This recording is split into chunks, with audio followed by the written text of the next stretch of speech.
We are now officially underway. Welcome to the St. George Secondary School for St. George Speaks. This is a continuation of 2 days of interaction with the people of St. George, Prime Minister, your MPs, and a number of government officials spent most of yesterday until last night in the constituency interacting with so many of you, and we will do the same again tonight. Now, this is the third in a series of meetings that are going constituency-wide, and so far we have done St. Joseph, and we have done St. John. Now we are in St. George. Next we go to St. Philip. So far we've had very robust discussions, but the discussions have always been respectful. I would expect nothing less from you tonight as good Barbadians, good St. George people. Do not feel as though we are trying to stop you from speaking. Feel free to speak what's on your mind, raise your questions, make your comments. All we ask is that you do so respectfully and that you give anyone else who speaks a fair and reasonable chance to respond to you. Now, because we are starting late, we're going to dispense with the introductions and go straight into allowing you to make your comments. But it is interesting that as I was waiting this afternoon to get going, I looked up and I saw this sign behind me, which says, "Listen and silent are spelt with the same letters." I'm sure that means something to the children of St. George Secondary. Let it mean something to all of us tonight. Let's listen. And let's leave here with something that is of value. So, the microphone is immediately ahead of me. Feel free to walk to the mic, deliver your points as briefly as possible so everybody gets a chance. And depending on the nature of the matter you raise, we will either respond immediately or we will take a number of them together and then respond. So, the floor is now open.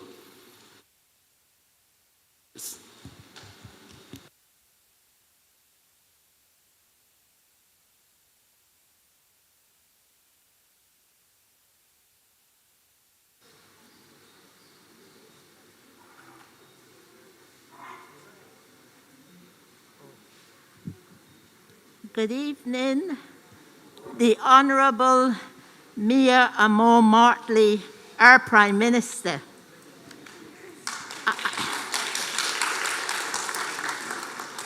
I am so grateful to meet with you in person.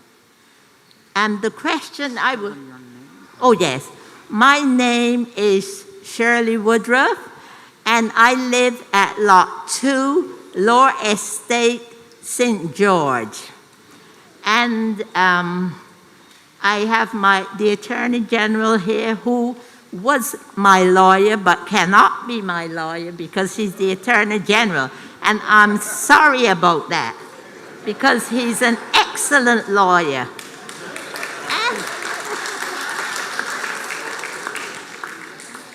Yes, the question I have for the Prime Minister.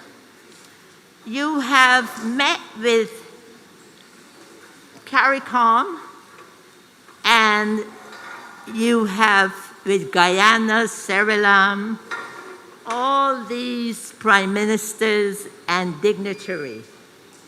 And they have said what they're bringing to the plate. What I would like to know is what we are bringing to the plate with these countries. I haven't heard that address from you. Thank you. Thank you, ma'am, Ms. Woodruff, and thank you for your kind comments. I'm sure that the Attorney General is happy to see you again, even if after such a long time. Yes. You're absolutely correct to ask what is in it and how we are doing it. In Guyana, for example, we have on the table, with respect to agriculture, put on the table our ability to use the Bajan black-belly sheep because we can only expand the numbers here so much. But we are working with Guyana and probably with the state of Roraima in Brazil to see how we can, one, expand the numbers of them in terms of pure breed, but also do a crossbreed with other sheep so that we have two different types of lamb available. Barbados, because of our lack of space as compared to Guyana and Suriname and lack of fresh water, have decided to go into more agro-processing and what they call logistics, so that we will take the stuff from there. The jobs will be created. We'll import the carcasses, not just lamb, but other meats, and they'll come up split in 4, and then we will train our people to do the specialty cuts, because when you go into the supermarket or if you go into hotels, you're going to get chops of a certain type. You're going to get different parts that have to be did. Some people pay a lot more money for filet mignon than they pay for chuck beef. So we will specialize in that in terms of the meats. We've also agreed, and in fact the Guyanese technical team is on the ground here now, that we're going to start a program of aquaculture. And we are looking this evening, they visited Browns Pond in St. Philip. The government put down the pond, is the Minister of Agriculture, I think it's about 12 million gallons, or 10 million gallons at Browns Pond. But remember, that's for the farmers at River who all through the year would not have had water. We put in the water catchment area for them. But rather than leaving the water just there, we've said no, use the water to be able to be an income stream as well, so that we can now develop and raise shrimp, not just for our local industry, but eventually for export. And we're also looking at other fish, tilapia and catfish, also to use in the aquaculture. The other things that we're doing, the Guyanese soil doesn't have a lot of lime, and they need lime and they need other things down there. The limestone Barbados has, we are exporting the limestone to Guyana, and on occasion we've done it to Suriname. There were some issues as to whether we had enough magnesium in our soil, and we've agreed, and the Guyanese have agreed, that they will add the magnesium to the limestone from Barbados. Most Bajans may not know, but the sand that we've been quarrying for years is coming to a limited, to an end. In some areas, there is a possibility of something else, but that has its own other difficulties. So we've had to identify potential sources of sand, and both Guyana and Suriname have it for us. So it is very much a cooperative arrangement. In the logistics aspect of it, we're looking to be able to import the food stuff here and then use Barbados as a distribution point. So we don't only distribute for Bajans, but then we look at distributing to the other islands across here and even further afield outside of the Caribbean, a number of the products that we have. So Barbados is likely to benefit, in short, from what they call logistics, the trade and transport side of it. 2, the value added in agro-processing, or in the case of the beef and specialty cuts. And then in the expertise being transferred to us, because we're not in the business or history. Historically, Bajans don't do a lot of aquaculture. There are also other things we're working with Guyana on, and I'll announce that as we go forward, because it will benefit the entire country. And similarly with Suriname. But I'll start and leave it at that for now, ma'am. Thank you. Thank you so much, Ms. Woodruff. Thank you.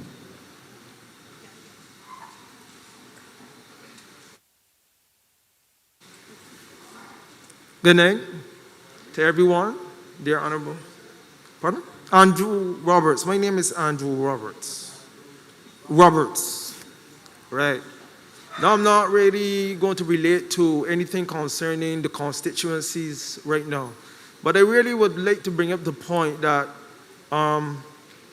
being one who would have graduated from the university for a while now, since actually 2013, I have not been really given the opportunity to find employment.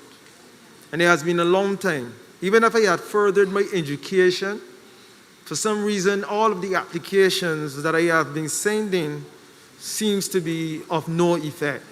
And I'm actually realizing is that even when you decide to go out of the area that you might would have studied, it seems that you're going to be either too qualified or I should say overqualified, or maybe according to these persons who are given the jobs, not qualified enough, right?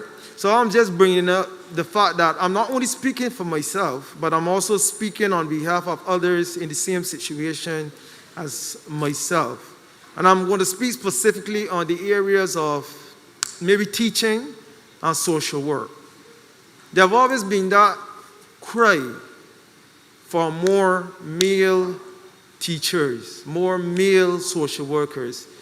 And I have come to see that the but the helping professions, these areas seem to be more dominated by females. I have no problem with females. What I'm saying is that I really believe it would make a difference, especially when you see what is going on even within the country.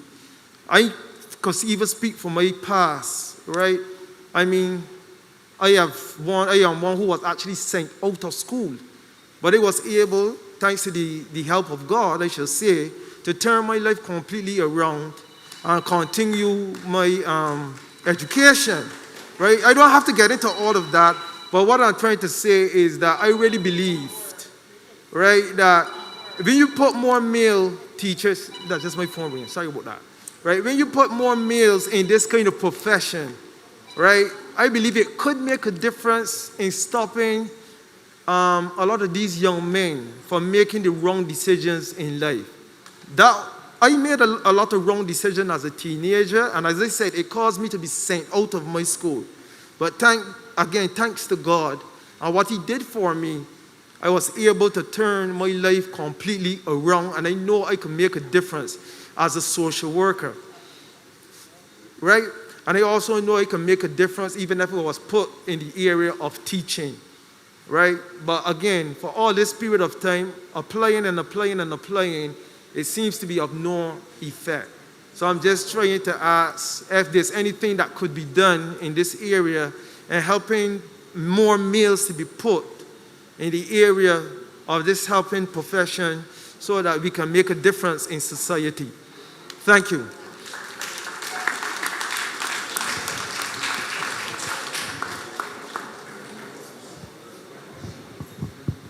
I'm going to ask the Chief Education Officer, Ms. Archer, to speak to you directly on the question of the presence of males in the teaching system. Go ahead.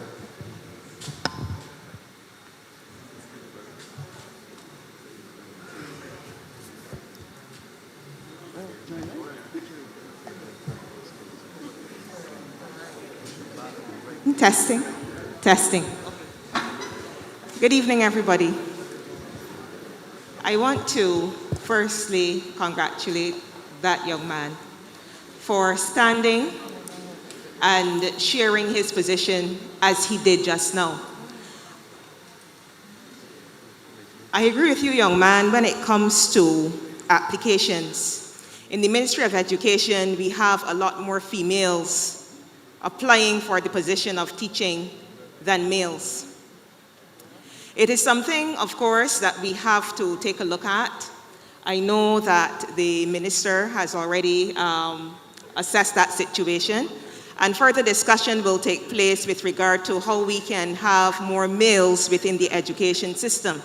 Maybe we can consider affirmative action when it comes to males, having a ratio of males to females within the primary school, within the secondary school. One of the things I would also ask you to do, you said that you have your degree in a particular area.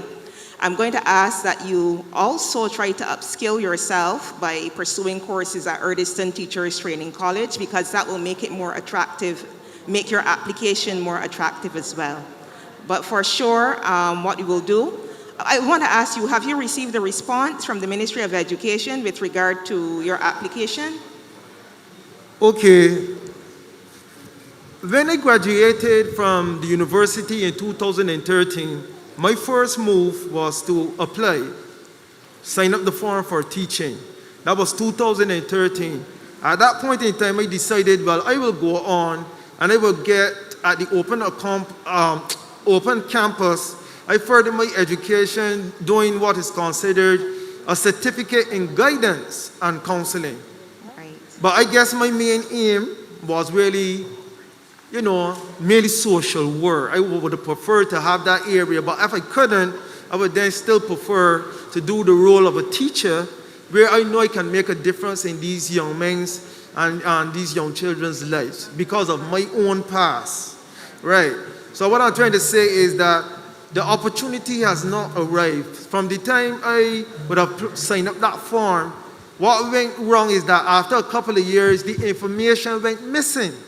And I had to do it all over again. And I had to update it.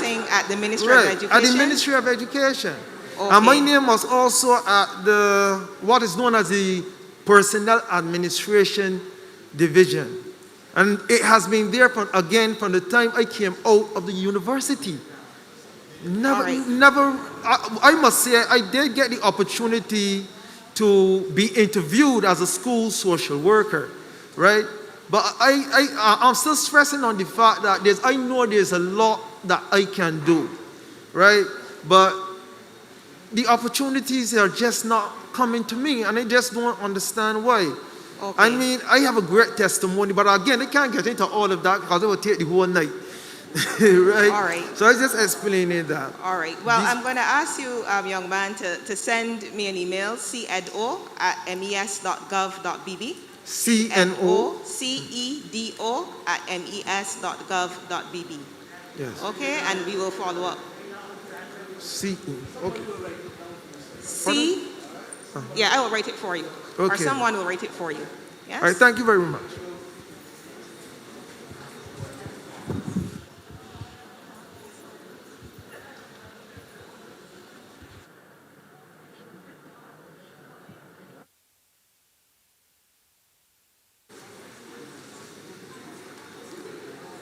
Madam President, representatives for St. George North and South, and Attorney General and former schoolmate, I just want to ask one short question, but before I get into that question, I want to give a little information that I'm sure all the head table will be aware of.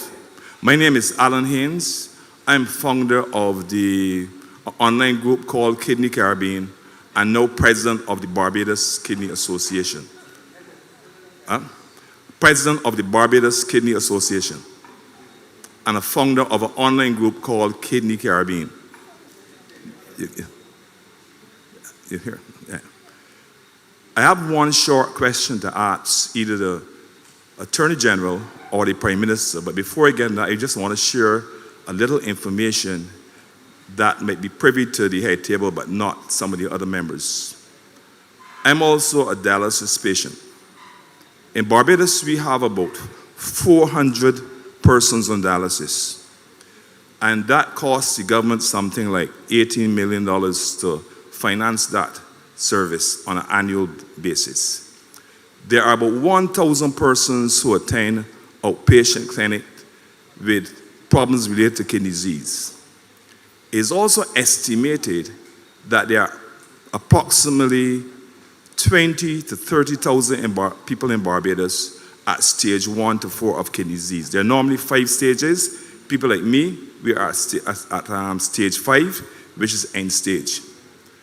And it is estimated that if 10% of those move the next 5 years, move from stage 1 to 4 to stage 5, that will cost the government an additional $100 to $150 million. This is a serious situation. Now, dialysis is one of the treatments for end-stage kidney disease or stage 5. The other one is transplantation.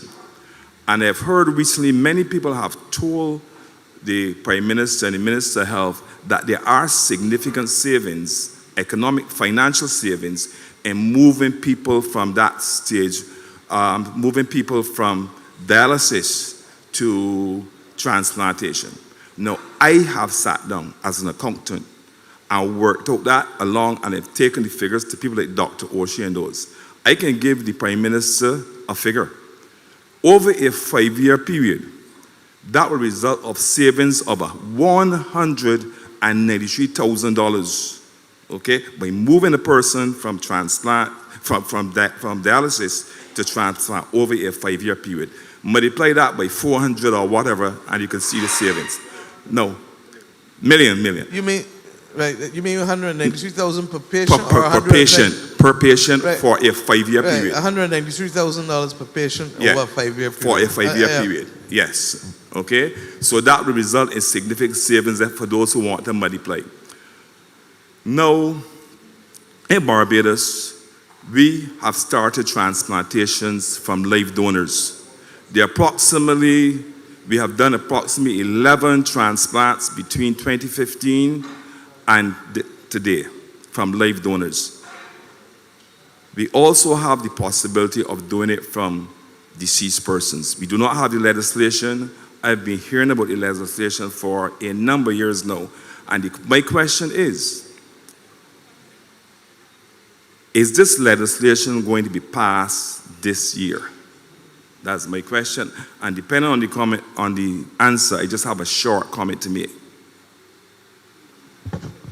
Thank you very much, Mr. Haynes, and thank you for raising this most critical of issues. Only, about a month ago I met with Dr. Scantlebury, and most Barbadians will not know that she was the first black person to undertake kidney transplant surgery in the United States of America, and she's a Bajan.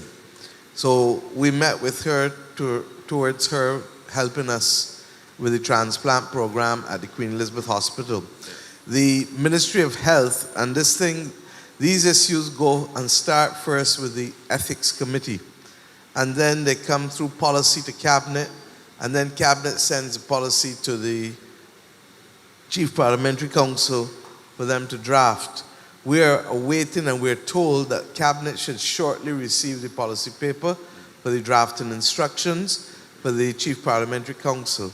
The AG will tell you that his staff are under a lot of pressure, but I have also indicated that this is a priority area for us. I can't tell you that it will be ready by the end of the year, but I can tell you that this is a priority area for the government. I've given those instructions when Minister Goodinegel and myself met with Dr. O'Shea, Dr. Scantlebury, and the CEO of the hospital. So I look forward to that. Let me also tell you that because I realized the same thing that you did in terms of the explosion of the number of cases, we therefore felt that we needed to do two things. One, Bajans got to start taking responsibility for their body. And the reality is that a lot of the people who have kidney disease in Barbados get it as a result of diabetes that is uncontrollable. Diabetes is at epidemic proportions in this country. We talk about the pandemic as we should, but the next thing that I am not easing any of you on is the question of chronic NCDs. Fancy word for basically diabetes, hypertension, a heart condition. And as a result, separate from what we have in terms of the community treatment at the polyclinics, I have insisted, and we put a program in place, and the QEH has started it, that we have and work towards 40 nursing assistants that the QEH would put in the community. They've put, I think, 36 already. I'm not sure if anybody from health is here, but they've put about 36 already. And basically, those nursing assistants are to go to the 2,000 most vulnerable patients and to be able, I'm told that they can do about 10 a day. So that, 5 a day. So that over a 10-day period, they do 50, which means each nurse, 50 times 40, is how you get to the 2,000. But the important thing is that nursing assistant should be going to the patient, one patient, at least once every 2 weeks. And they're then going to look at what they're eating, look and see the medication. A lot of people take medication from the pharmacy and don't use it. Yes. You know that? And got it piled up there. And next thing when you look at it, the medication expired. A lot of people say, oh, I was eating good all day, but I just feel for that little thing. I just had a little thing there on the side. Everything that you put in your mouth counts. I know, I fight that battle too. not with diabetes, but with weight. So that the bottom line is that we need to get serious. And I've been speaking to the senior minister, Walcott, who has responsibility for the social sector, and Minister Godinedgel, and some other staff, about the fact, and Dr. Ford, about us putting a program in place and getting the machines so that people can take the test. I can't remember the name of the fancy test, but it is a test that will allow the doctor to know whether your blood sugar had spiked over the 3-month period before.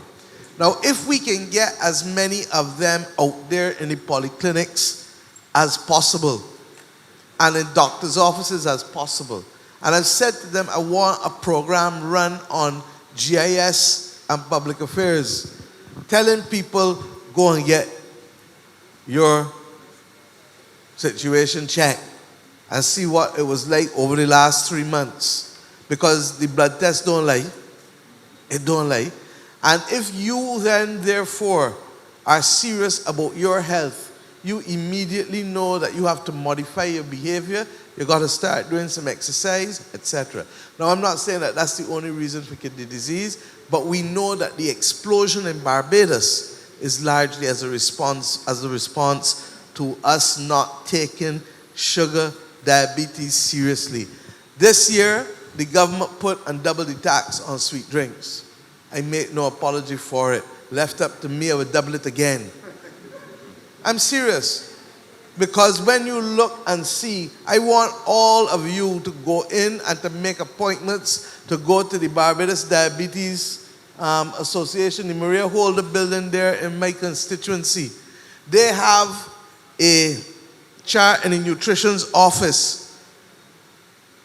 And for every bottle, they got a Ziploc bag with the amount of white sugar in it that is in each drink.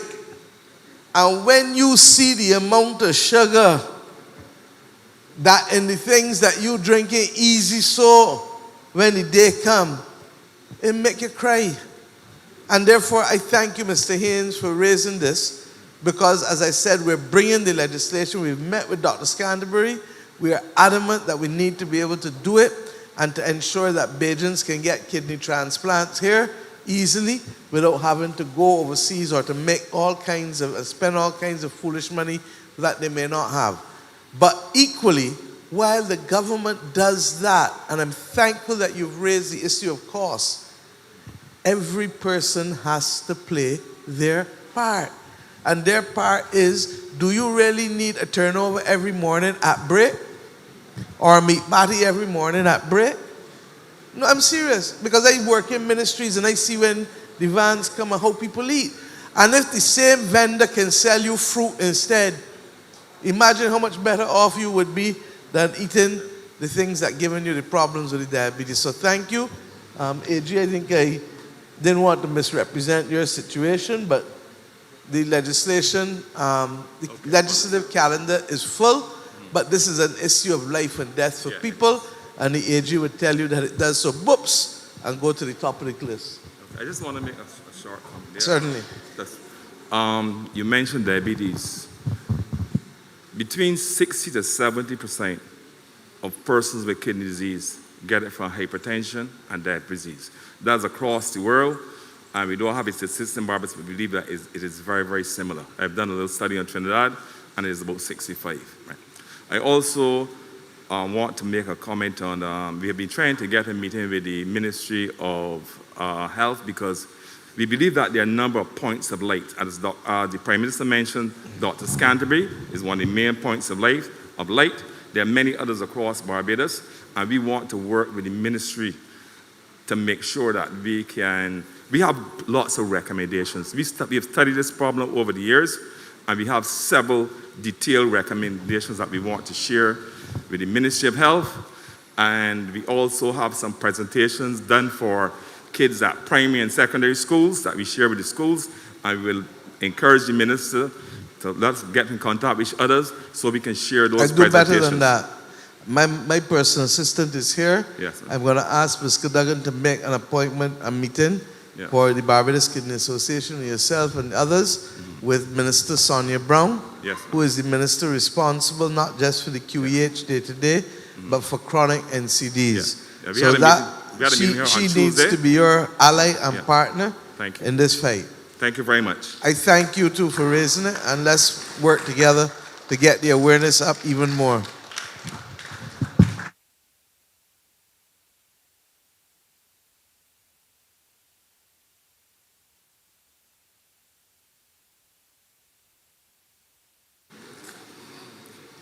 Good evening, Prime Minister, other government ministers. My name is Sonia Banfield. I come here with a concern this evening. I represent my country in netball for over 18 years straight. I happen to have some knee problems. My past boss, Mr. Sutherland, has set me up at the hospital to see if I could get some help. Every time I go there, the first time I went there, I sat for 3 hours. Then, when I went and see the doctor, he asked me if I had x-rays, which I went and paid to get the x-rays done instead of waiting on the hospital. When he looked at them, he come back and he tell me, I have to get knee replacements. And he said to me, do you have insurance? I said, no. So I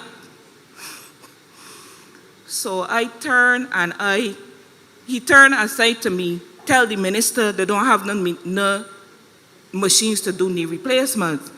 And it hurt me to see that my past netballers are being hurt every time they go to get a procedure done at the hospital.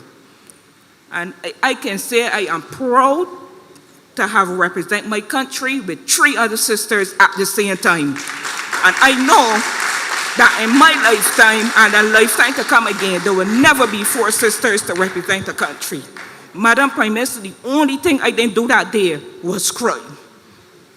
Right now, I had to come out from work, medical off. I'm still a young woman, and my right knee, I can't even go as I like because it's bone rubbing on bone. Ms. Banfield, sit down.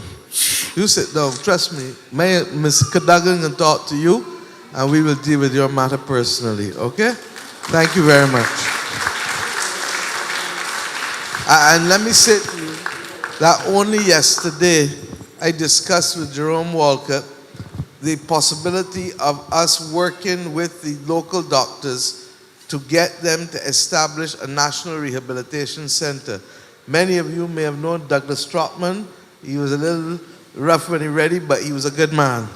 And Douglas Trotman had met with me just before he died, about 3-4 months before he died, and the government had committed to working with them and a team to establish a national rehabilitation center that would work not just for people who get in car accidents or whatever, but a lot of our athletes. You happen to be a netballer, footballers as well, cricketers, all of you that have problems and need to be able to be met.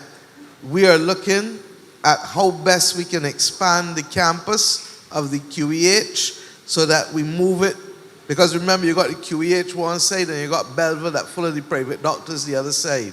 You now have the possibility of the Ursuline Convent in there, and without talking in advance, I hope that Minister McConney and Minister Sutherland can negotiate and reach some kind of reasonable settlement that will allow us to be able to use that site for a public-private partnership or maybe even a private sector investment. There's a pool, for example, already on the Ursuline Convent campus, and it is less than 2 minutes drive to Browns Beach, which is one of the best beaches in Barbados, and then you have the main hospital there. So we are in what I would call the very, very early stages of seeing how we can establish either through the private sector facilitation or in a public-private partnership, a national rehabilitation center, because ma'am, you're not the only one whose pain we feel on this issue of joints and hip replacement and knee replacement and other things to do with rehabilitation. So thank you. I know it took a lot of courage for you to share that. And you know, I'm happy that we've started these programs, but I also feel a little sad sometimes because until all of our institutions work efficiently during the day for the people that they're supposed to work for, then we are not completing our job, because people must be able to get help in this country without knowing somebody or calling a favor or begging or crying. And that's what we are working towards. I wish that we had inherited this country in a better state economically so that we could set these standards across the board. But the truth is that we're juggling all the time from one crisis and one issue to the next, to the next, to the next, to the next.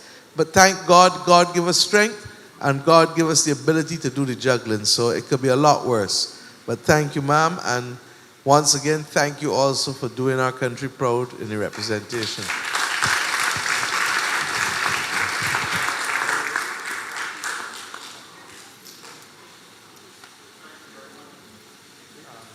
The mic is going to a lady who is not going to stand or can't stand right now. Thank you very much. I just want to apologize because I'm not feeling well enough to stand at the mic. But this comment is in direct relation to the Glebe Public Market, where I have a stall.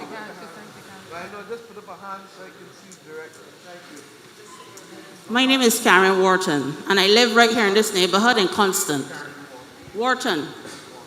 So this comment is in direct relation, as I mentioned earlier, about the Glebe Public Market, where I have a stall, and I've just restarted Monday this week. I have been a vendor over there since 2017, when I was first made redundant from my job. Now, I don't see anybody here representing the Ministry of Agriculture. I don't know if somebody could. Okay, well, I'm speaking directly to that person. Now, that market has been in existence since maybe 20 years ago. I don't know, I might be off a year or two. But as we speak, it is in deplorable condition. It is almost destitute, if I may say so myself. It is extremely disappointing to me as a vendor for years, and I'm sure other people who are there there are only like 4 of us in there now. Everybody else has left. Okay? Every time it rains, the place floods out. You think you're at the Browns Beach. Right in front of my stall, up to this morning, I had to put down cardboard for my customers to come and patron my stall. I have to keep mopping up there. The roof is in awful condition, and I'm wondering if something is going to eventually be done about the public market in St. George at the Glebe. Ma'am, I hear you, and that's the purpose for these meetings. So where's the person from agriculture? I have my note. That's why I used to be putting down the mic and the notes, because I follow through on all of these things. Awesome. Okay? Good. So I don't know the state of the problem, but I give you the assurance that I will have it investigated, a report sent to me, and depending on the scale of the problem, we'll start to fix it as quickly as possible. If it is more structural than we can deal with one time, I will ask your MP to get back on to you and explain to you what it is we're doing and how we will do it. Because we are in the middle of a financial year, but equally, if it is an easy fix, it will be done. It sounds to me it could be relatively easy, but we will find out. Because, as you're correct, it's been there. Reggie, you were around about 20 years in truth. Glenn did that when we were last in government. Yeah? So I'll have the report done for you, ma'am. Thank you for that. And you said there are only about 4 of you working there now? Yeah, there are just about 4 people in there now, 4 vendors. Everybody else has left because of the condition of the place. I've been out there since 2017. That's when I became a vendor over there. And I've been told the same thing since then, so, you know. No problem. Thank you for raising it. Thank you too. That's the purpose of these meetings, Thank you live and too. direct. Thank you.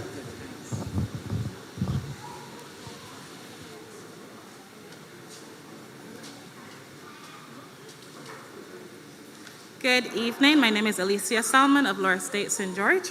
Okay.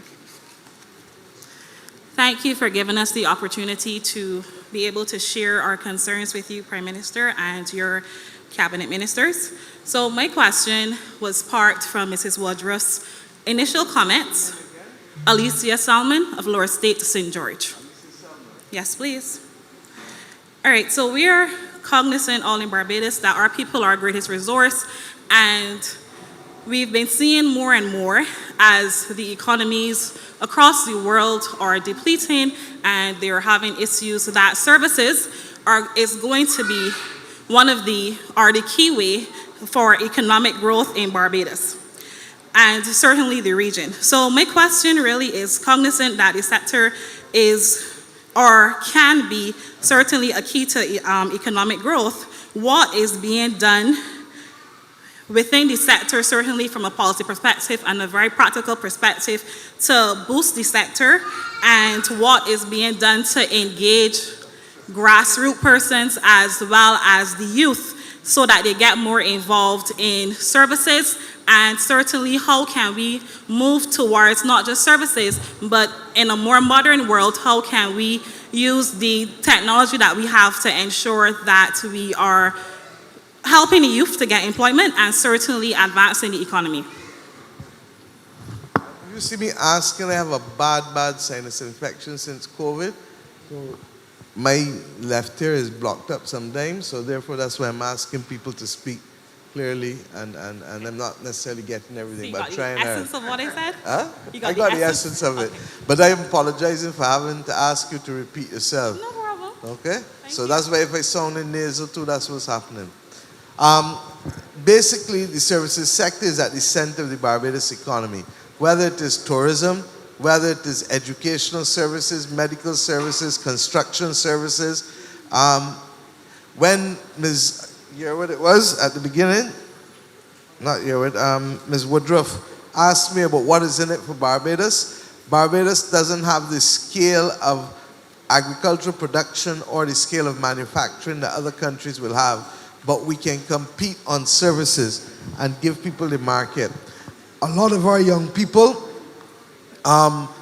need the training, and in fact, we are now about to investigate a range of opportunities where training can lead to global jobs. And I think at the meeting in St. Joseph Dale, I announced that we already have a company from overseas, two companies, one from overseas looking for creatives that work, and they represent a lot of the companies globally on the metaverse, on social media and the advertising. The second one relates to, I think, video games, and Minister Ishmael is here, and he does Playtronics and that kind of thing. We realize that whether it is in cybersecurity or other ICT things, that we can literally provide the training platform, but give Barbadians opportunities for global jobs. So our services sector more and more is not only going to be the traditional ones like tourism and education and medical and construction and culture, but it will go beyond to some of the other services for which there's a shortage globally. So I ask us to stay tuned. The key is training and education. Once you have the training and education, then the jobs can come, especially in that digital environment, not just locally, but globally. Okay? Sorry?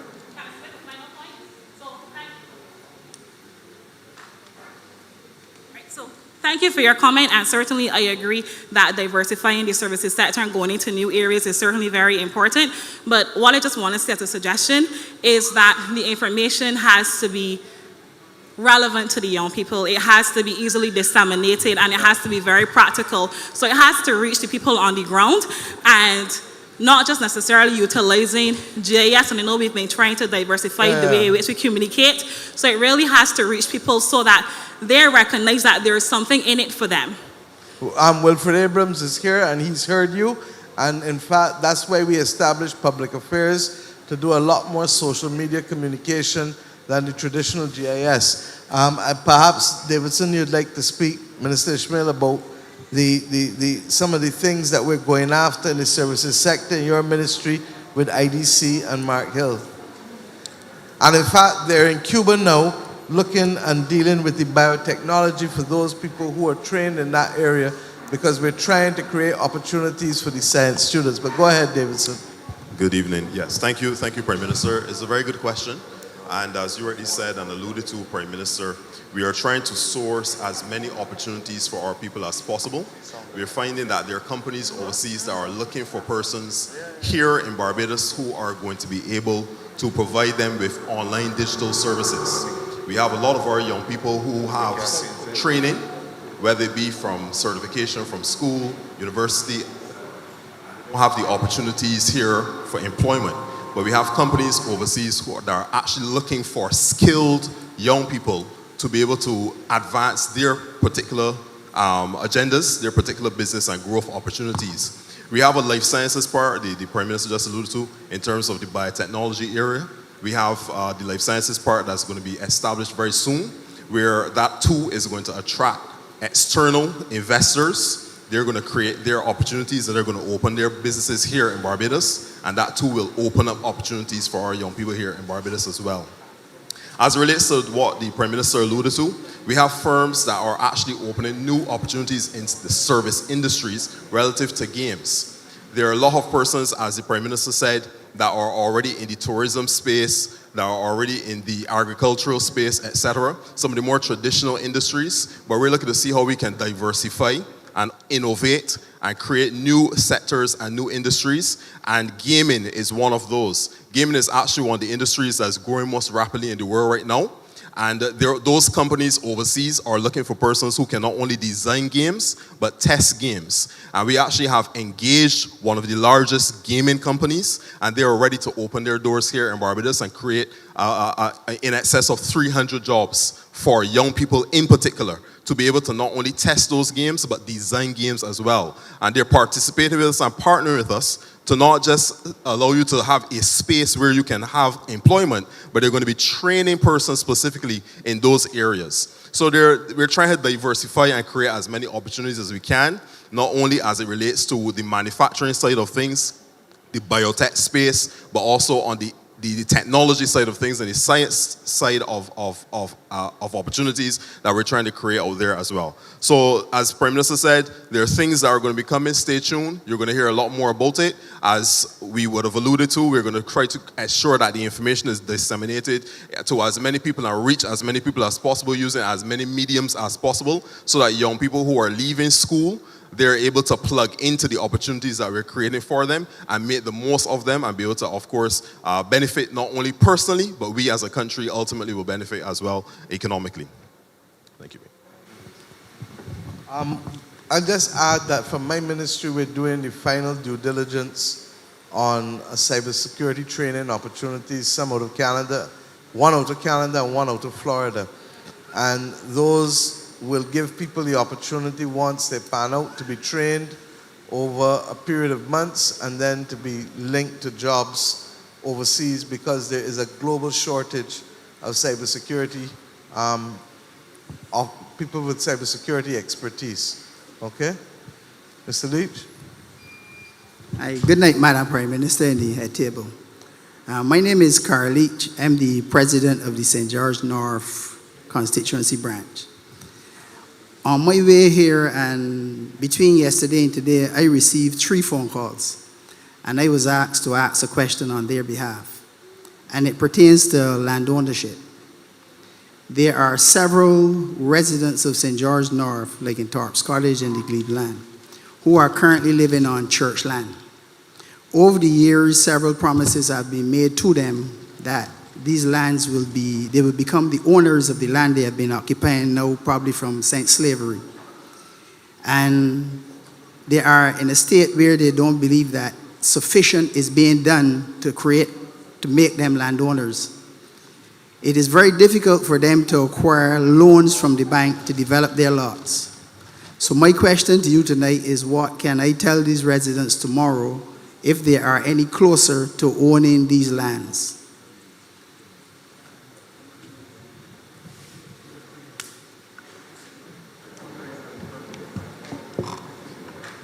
Hi, good night. Let me greet each and every one of you who journeyed from wherever to come to St. George. And you know, when we come to these parts of St. George, we often have a very packed hall. from way back in 2012, if those of you remember those days. It's always a very packed hall, and I thank you on behalf of the member for St. George North and myself for sure noting your numbers to support the call for information coming from you, the people, to assist government to assist you. So thank you again. With respect to the church lands, only a couple of weeks ago I met with the board of the trustees of the Anglican Church. Permanent secretary is here, Timothy Maynard, and myself. I think the deputy permanent secretary was in the meeting. But we met with a view to transfer some lands. I don't want to get into the history of lands in this country because most of the lands were owned by the church. But this is a pretty easy task. I mean, you can speak to the church and also you can speak to us. We have been discussing with the church to utilize lands for various aspects of development, whether it is community centers. There'll be one going up at Chalky Mount soon from now. Transfer of lands from one church to the other. And I think the glebe market here is on the Anglican lands, right here, which is west of the pasture right here. That is Anglican land that was leased to the Ministry of Small Business. So we have a way whereby we can address that matter, Mr. Leach, and I will facilitate the discussion through the permanent secretary within the Ministry of Housing, Lands and Maintenance. But it is up to the church, though. That is land that is owned by the church. And with all due respect, while we can facilitate the discussion, we will expect the persons to reach out to the board of the trustees. And if you're not getting through, then we as the Ministry of Housing, Lands and Maintenance, we can facilitate it for you. Hope that answers you. For the time being, I don't know if the PS has anything else to add there. You want to get in, Timothy? PS speaks, I think the MP for St. George North wants to speak, and then the PS.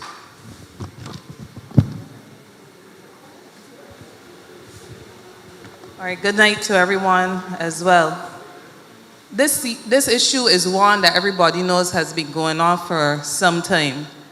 And last year, May, from as far back as then, the church notified that it had sorted out with NHC and a number of conveyances had been settled and so on, over 90 of them. And the major challenge that they were encountering is that people who were on church land, who could actually proceed with taking ownership of the land, were not completing the Form 1 forms that would be required for the transfer to take place. I think they had indicated that of the 90 plus at the time, that only about 20 plus people had come forward to complete the forms. They then indicated that they would want the constituency's help, and we agreed that we could probably do a town hall meeting, the church and the constituency and National Housing, where we would be passing on the information, because the concern was that maybe people didn't understand that what was required is as little as what they're saying is required. In most cases, the figure that we are talking about to transfer the land is $500, but we appreciate that some people have a challenge where the person who originally was renting the land may be dead and there may be issues involving estate. My investigations indicate that that is not true for the majority of cases. So what we really need is, if individuals are not sure what the procedure is, that really National Housing, the Ministry of Housing is where you should be seeking that information. But our encouragement would be to get the land. This is ownership that can be passed on to generations, so it's something that we should want to be interested in pursuing.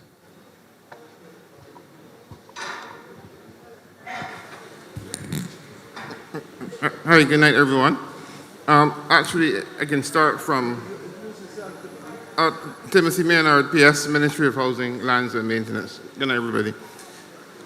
Actually, I can continue from where Ms. Morris left off. We have worked for the last few years systematically through a program with the church and other landlords to try to make sure that people can actually benefit from a program of empowerment and enfranchisement. So we have surveyed a lot of parcels, hundreds of parcels over the last few years, with the intention of making sure that people can own their own lots so that they can use that collateral to build their houses and empower themselves. But you're right. What we have found is that not many people are taking up the offer of home ownership, converting the tenantry lots into home ownerships. Some people find it easier to continue to pay rent because the burdens of home ownership sometimes attaches. But it is important to realize that home ownership is important. Now, we work closely with the Codrington Trust, for example, and some of the churches to survey those lands. And then once the lands are surveyed, we will then deduct the cost of the survey plans on the conveyance. So there is an active program that is ongoing, Ms. Moore and members, to ensure that people can get the values and the benefits of home ownership through the tenantries program. Thank you very much, P.S. Maynard. Let's get a little settled, please. And here is so that everyone can hear. The PS is absolutely correct. The government has expended, and I have personally increased the amount of money that we spend in surveying to be able to facilitate the transfer of lands and their lots in St. John, the ones in Welch, in St. John. Minister Griffith is here.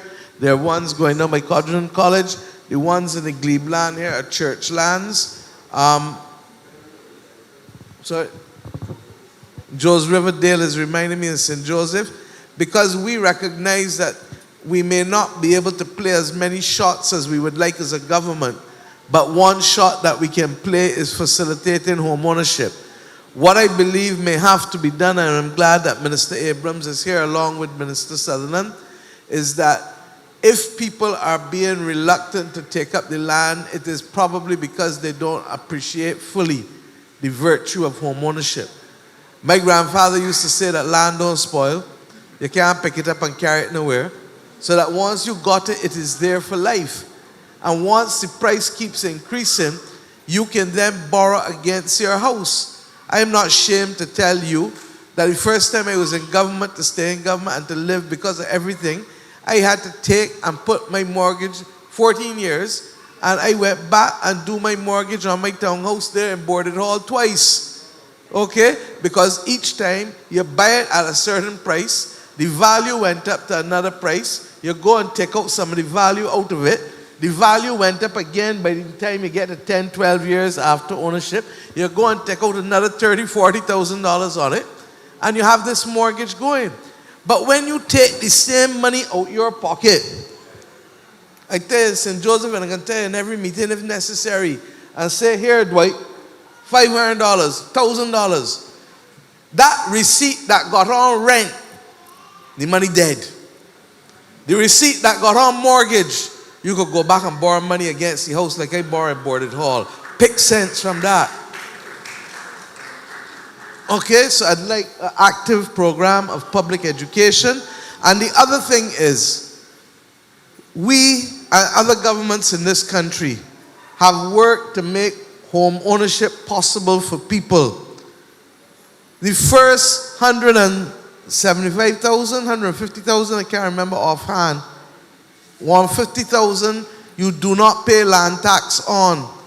And we as a government have told you that during the course of this term, we will increase that also. Okay? Why? Because we believe that we should make ownership as easy for you. And the last thing that we have done in the silent housing revolution that we are bringing about with the different range of options, and you will soon hear Dwight and his people announce for the people they have gone through and verified of the 17,000. Mr. Gill, you're here. Come off the phone and come and talk to the microphone, please. Anybody named Cupid would only be talking love talk at 8 o'clock at night. Please explain what has happened and what you intend to do within 2 weeks or so to facilitate, please. Well, I need to go back. Let me say good night, and good night to the lady that called me from right in here. She would understand what Cupid stands for, but in having that chat, I want to say good night to each and every one of you. We all have reached a stage where we would have done a backlog at the National Housing Corporation. That backlog is up to 17,500. My understanding in the discussion this afternoon is that there may be some persons who just came in that we can add to that database, and I will add them to that database so that total may go up. But the intention is that the country is embarking on a massive program, a program that the minister will speak on, so I'll just mention it to you, the 10,000 houses program. And the Prime Minister, in her travels to Guyana, has determined that there's a beautiful house that she saw not only Guyana, okay, and other options, but I'm dealing with Guyana. We have the Chinese houses, we have the houses at Vespera Gardens, because she wants me to mention the three, and we are preparing very shortly to show you them via social media. That should happen by Monday of this week. The intention next week or leading into the next couple of days is that there's to be a mortgage fear in this country. But outside of that, for those persons who would have received calls over the last 2 to 3 weeks from the National Housing Corporation, you will receive a call again. And the idea is that we'll have a show house at Scotts Gap, which is a Chinese house. We have a show house at Queen's Park, which is still there from AgroFest. And there are 2 show houses at Vespera Garden, and you'll get an opportunity to see them. The aim from that is that for those persons who make $2,000 or less, the opportunity stands that you can gain a mortgage, because houses will come from as low as the cost of 90,000 Barbados dollars. This is truly a dream, and we go further. The Ministry of Housing is looking at the concept of placing PV panels, photovoltaic panels on those houses. What that will do is bring down the cost of your mortgage, allowing you to own a home for at least a minuscule amount of money. So therefore, a 10 kilowatt panel will produce over just about $700 per month in revenue. That $700 will go to your mortgage, and we may ask you to pay a small fee of between $30 to $50 that will go towards covering the maintenance of your home over those years. This is truly a magical reformation of housing in this country, where people who make less than $2,000 or even sometimes less than $1,000 will be able to own a home in this country. This is being done by the government of Barbados. All right. Just let me add something here, because thank you, GM. The GM mentioned the backlog. I'm not sure if you all fully understand that the backlog of applicants for housing at National Housing, when we came into office, stood at over 25,000 persons applying for houses over the last, 15 years or 10 years. And we employed a team at National Housing to clean up that backlog. Presently, we have done over 18,000 applicants from over 10 years or within the last 5 years. And those persons, we found that at least 5,000 of them or even more need houses. And that's why we have embarked on this cleanup of backlog and the various types of housing, the light gear steel housing with the East-West project and the Joe Villa hardwood housing. And as the Prime Minister rightfully said, that's not all. We have other options that we're exploring. I know only recently someone sent a proposal to me yesterday, a PS. I will share with you. It is news to everybody here. Prime Minister, sorry about that. I only received it yesterday. And they're looking at getting housing in this market at under $100,000. So we have options for low-income earners, persons who are earning less than $2,000 a month net, you can get a mortgage for a house at $90,000. And as the GM rightfully said, next week we'll be engaging, putting plans in place to have a mortgage fair. And also persons to visit the houses. The public relations, I think we had a public relations meeting today, whereby persons will be able to view the houses, not only online, but in person. You'll go to Scotts Gap and look at the house, which is the gauge steel house from the Chinese in partnership with us at National Housing. You'll go to Queen's Park to look at the Hardwood House, Joe Villa partnership with National Housing Corporation, and you'll go to Vesper Gardens at Lancaster to look at the Hope houses, and that is persons earning between $2,000 to $5,000, and that is utilizing renewable energy. All of our options will utilize renewable energy so that your mortgage rate would be cutting, I would say, approximately half, right, Prime Minister, than what it was before. If you used to pay $1,500 for a house rent, now we heard the Prime Minister say, take that money and put into a mortgage. One house valued at $172,000, utilizing renewable energy option, and you earning between $2,000 to $4,000.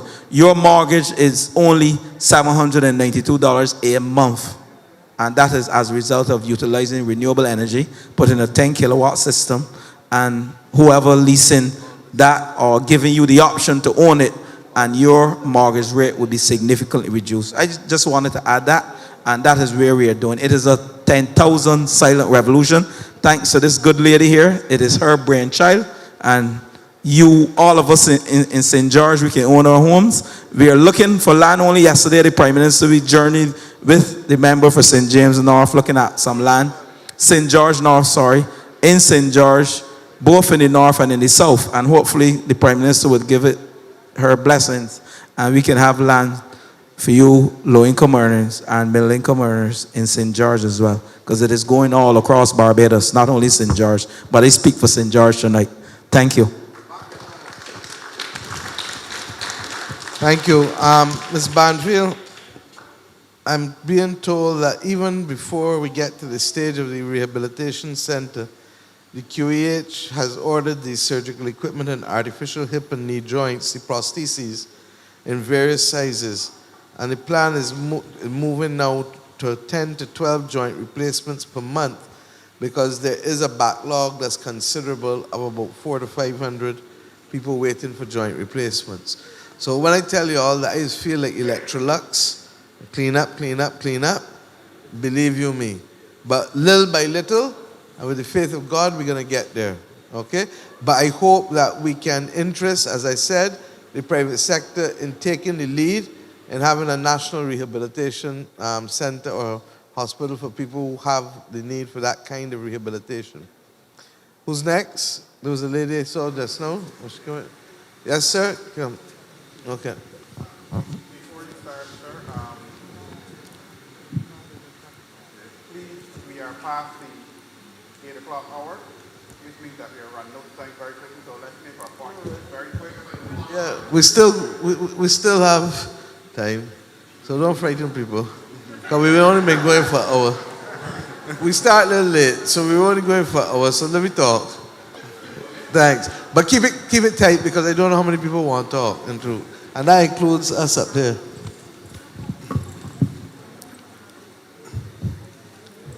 Hey, good night to the audience. Good night to Madam Prime Minister and all the other ministers in the house. My question is multifaceted. My name is Nikolai Peters. A bit anxious after the wait. But my question is multifaceted, but I'll try to be as articulate and concise as possible. My issue stems from transportation. And you'll find as I go on, a lot of the things that I say will be correlated. One, we'll try to put them as points. One, gas prices, the inevitable rise in gas prices, and then the lack of transportation, especially in smaller...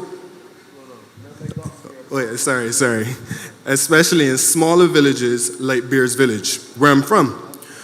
This issue, which would have been going on for over a decade, or at least a decade and a half, would have been the paramount reason for me not attending Queen's College until the year 2019. People like my grandmother, and I'm sure other villages or different districts across Barbados will suffer from this same problem, lack of transportation. If you don't have the money to pay for gas already, a lot of us rely on the bus. And if we don't have a reliable system, how do we depend on something like this? I mentioned the inevitable rise in gas. I'm writing an article, and I could easily stay here and be self-serving and mention, yes, I'm a youth advocate, a soon-to-be oriented youth parliamentarian, but I didn't come here for that. I study in Jamaica, banking and finance and other things like that. And I think, again, I'll reiterate, it's multifaceted, but I'll try to keep it short. How do we go forward? I'm trying. Okay, but y'all can hear me properly? Okay. So how do we go forward? I would have met Mr. Khalil Kofdawala during my tenure at Queen's College, and I've seen the work you've done trying to implement the youth so you can get a voice and an ear on the ground. In surrounding myself with ministers in Jamaica, such as Orlando Terrelong, former MP Raymond Price, and many others, I would have seen how they operate as a team and have councillors in different districts, or parishes for lack of better words. Pardon? Local government, to aid them. Because, funny enough, you mentioned in your Summit of the Americas, no order is too small. So I say that to say, smaller districts like Bears Village, for example, we need the buses. There's no way during the week that you have to wait till after 7 at night to get a bus. On the weekend, they're non-existent. How do we combat this?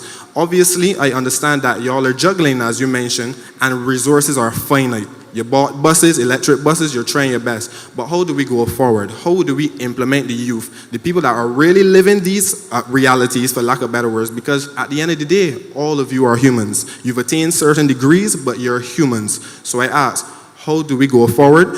Why can't we, or how do we implement youth such as Mr. Kofdawala, people like myself, and I'm sure there are many others across Barbados who could raise these issues in a diplomatic manner and work closely with administration going forward. And lastly, I'll leave you with this. Many hands make light work, and therefore, I'm wondering, can we implement more political assistants such as ourselves who want to be MPs? I plan to take on the mantle after Mr. Dwight Sutherland. I hear you.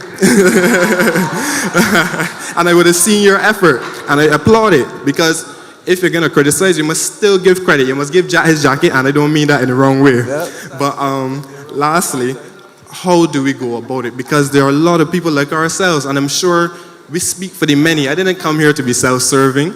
I would have postponed my aspiration to live overseas permanently because I want to serve. I came from the back of society, and I've worked hard to get here, and I continue to work hard, because not only do I plan to take over from Mr. Dwight Sutherland, I plan to take over from you. So that way, as a youth going forward, not only will Power to you, my brother.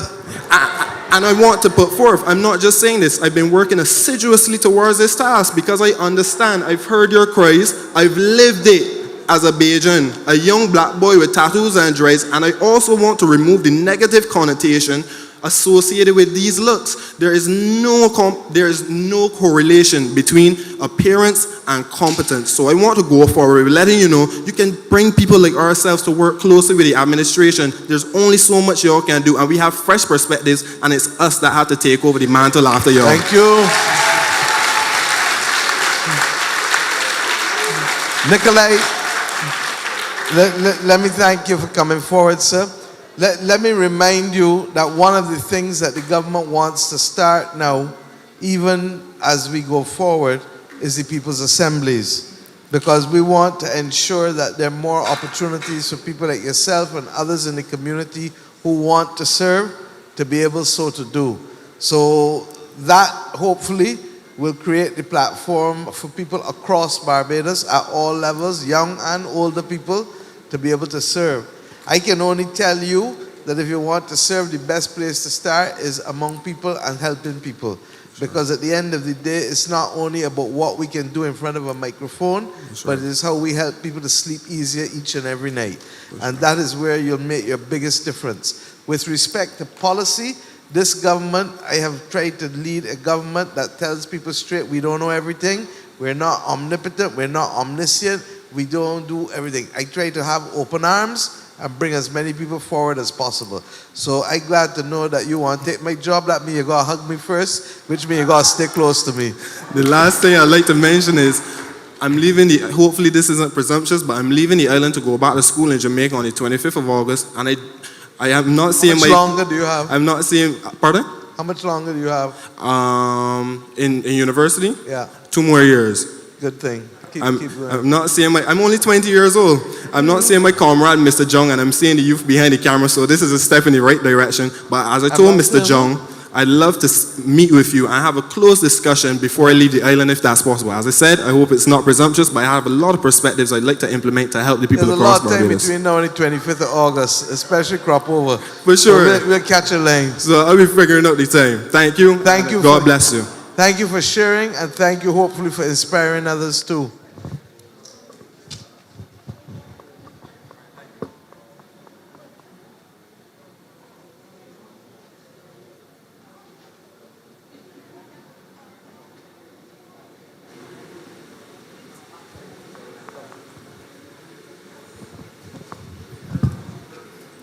My name is Jonathan Cullimore.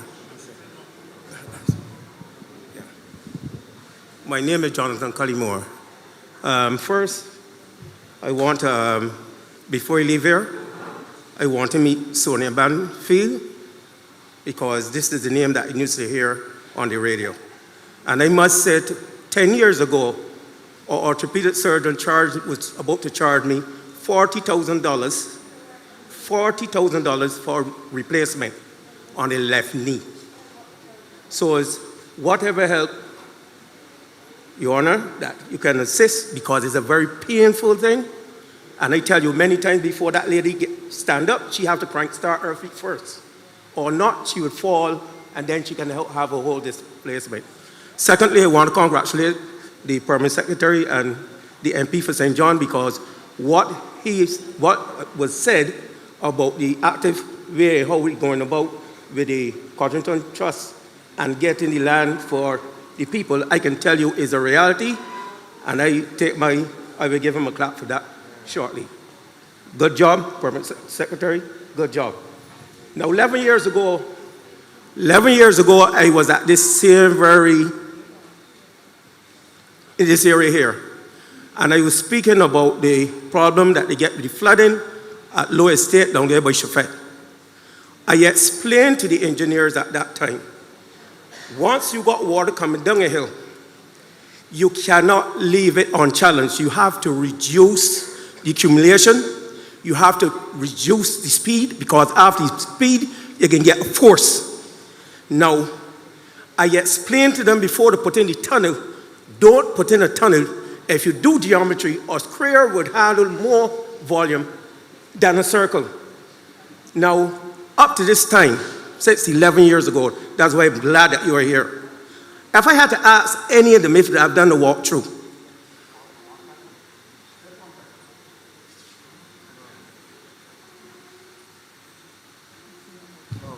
Sorry, I think the Prime Minister St. Lucia is joining us. That's why he asked you to pause, but is he here, Roy? Okay. Prime Minister Pierre? As you know, we just came back from a CARICOM Heads of Government meeting, so we have asked him and welcome him to join us to show how we do some community engagement in Barbados to deepen democracy.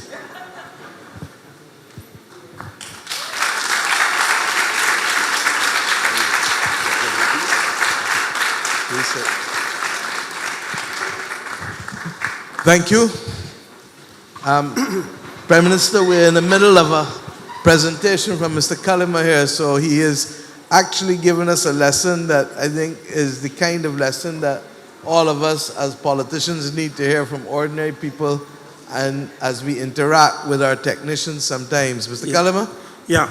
Now, if years ago, when I put the proposal to the technocrats, now we have an expanded amount of vehicles.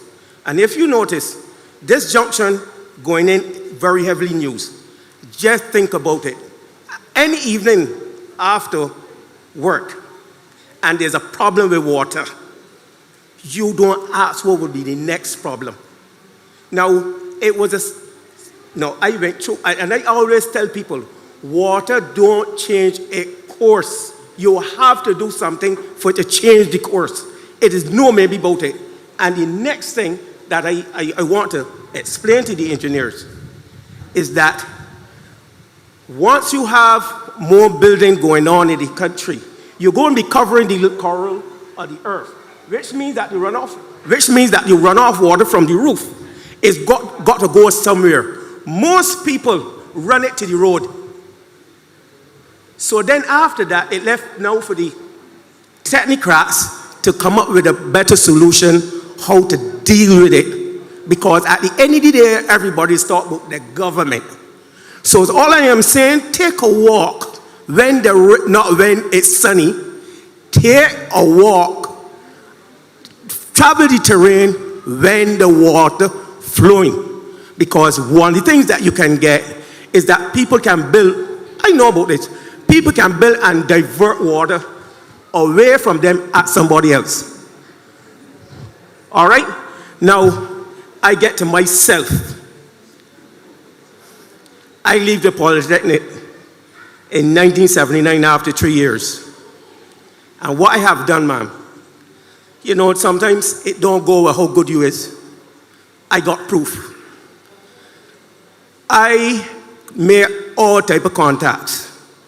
I work in many different areas of people that I would know design, and that's why that I say that I see lawnmowers giving out, re-whackers. I haven't seen hammers, power saws, chisel. That used to get me upset because really, what we have a lot of hardware stores in the island, and if you check in here, if you could find 20 young fellas that at the age of 20, I would close off. What we got to do something to enhance these fellas. You can't want youngsters to develop and again there'll be whackers, hair trimmers, a blower.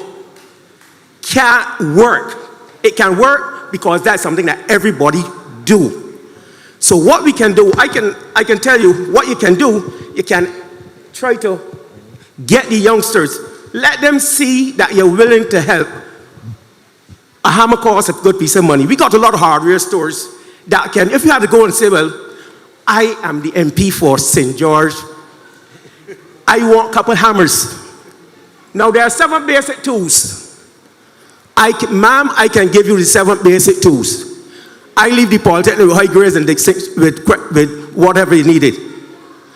My name are being around Barbados. And you know what I can tell you? Ma'am, Prime Minister, the Guyanese, I train them train me. You understand? And one of the things I always try to hang my hat high. They have to come to me, and that's why that I'm saying not come to me, but I teach a lot of them. You know why? Don't matter how young these fellas is and come and pushing a pancart. They don't left around Cullimore. They used to be Cullimore. You know what happened? The next job, they got a hammer, they got a saw. When they meet up with them, I carpenter. Why can't some of our fellas got that same very mindset and be a carpenter? And not only that, they ain't turn back, sent them to push the pancart and the body help, shout and tell them, bring a pancart of mortar, then man tell you straight, I ain't at that level. Yep. You song as though, Mr. Kalimado, that you need to be talking to the 2 MPs here about doing a community-based program in St. George. But I invited this young lady, Minister McConney, to talk because, as you know, we start the Construction Gateway program, and it may well be that you song as though you need to be helping her in that program too. Okay? You can hold there while she tell you what we're doing, because the government has now started a serious program. Because we anticipate that we're going to have a shortage of tradesmen in this country very shortly. That is what I was going to touch on. You know why? The fellas frightened for the price of a power saw, right? And not only that, this concept that wants you, be a carpenter, wants you pick up the first piece of tool as a square that's geometrical. You go 180, you go 90 degrees square. Simple, geometrical, that I can bring any youngster here, and by morning, don't forget. Got you. Okay? Don't move, she can talk to you.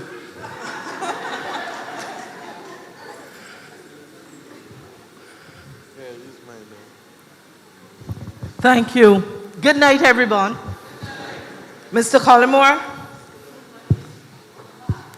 Mr. Collymore, I thank you very much for raising what you raised, and I want you to know that this government, under the leadership of Mayor Maura Mottley, and I say that because it was her brainchild as well, to bring the construction gateway to Barbados. That's why I applaud her.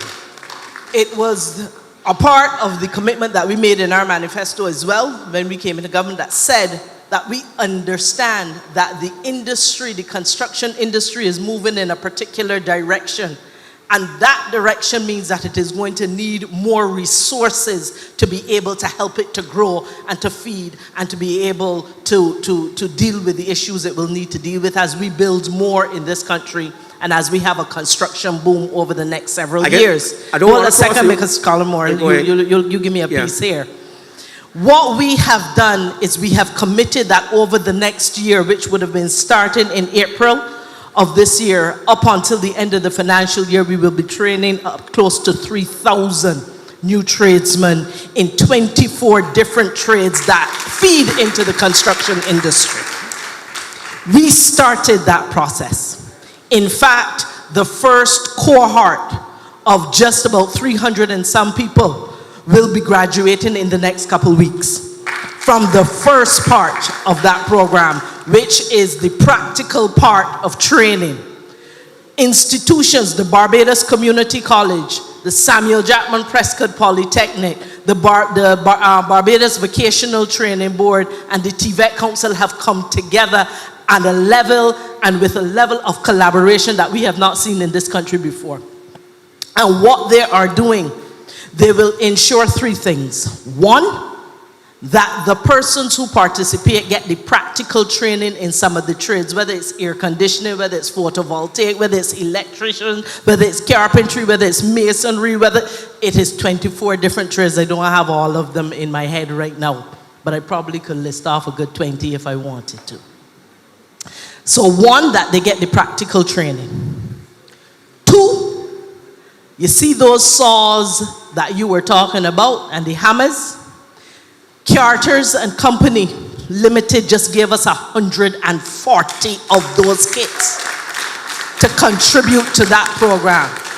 And that program, beyond our partnership with the private sector, and others are contributing as well, that part of that program is to give them the tools so that you not only have the practical training, Mr. Collymore, but when you're done, you also have a toolkit, whether you're a plumber or a carpenter, the toolkit appropriate to your particular trade so you could give yourself a start. And after we have done the practical training and we have provided those tools, by the way, they're going to have to contribute a little bit to it, because we understand that while government will give, we have to make sure that people understand they have to be investing themselves. And so a small amount of the $125 stipend they get every week, very small amount, will go towards them being able to maintain those tools. And then the third part of it is a job attachment. 2 weeks job attachment. Because it is good for them to get the practical training, it is good for them to get the tools, but they also have to get some real world experience. And we know that 2 weeks is not enough. Under people like Mr. Collymore, the Prime Minister is saying. And what is important is we know that 2 weeks is not enough for them to get all, but there's enough opportunity in Barbados that we are praying that those same companies that will bring them on board as part of their job attachment will also want to bring them on as a permanent part of their working team. And for those who don't get brought on board, that they will have the capacity to come together and at least start a little something for themselves. And what we have done in this program, we have left no one out. As long as you applied, you were allowed in, and it was a first come, first serve. Now, what we discovered is that they have a bunch of working persons as well, still working right now, who wanted to be a part of the program. So now we have to reprioritize and make sure that we have the persons who are going to be available at the end of their training to take up work in the construction industry. So, Prime Minister, I don't know if I have answered all, but the bottom line is we have done our best to try to make sure that it ain't just a hammer and a saw, but it's a hammer and a saw and all the other equipment that you're going to be needing for 24 other professions that will feed into the construction industry. Yes, Mr. Kalama. So you see, that was only in the manifesto in January. Already, the first 300 and something people going to graduate in a few weeks' time, and it's still July, beginning of July start. And why? Because we know we're going to have a shortage. I really want to talk to Bajans tonight, and Bajan young people, not just in St. George, but all over. This government has invested money and will continue to invest in your training, in your education. You just heard Nikolai here, you in Jamaica, you come from Birds Village, you're going to Jamaica, you're studying banking and finance. There are others who can go in the Construction Gateway program. There are others, we talked about the services industry with you and the training that we want to do in cybersecurity and other services for people. There is no excuse for persons not being trained. And let me go further. Guyana, as you know, is going through a boom. That's the irony of ironies, right? They're going to have a shortage of welders, a shortage of joiners, a shortage of carpenters.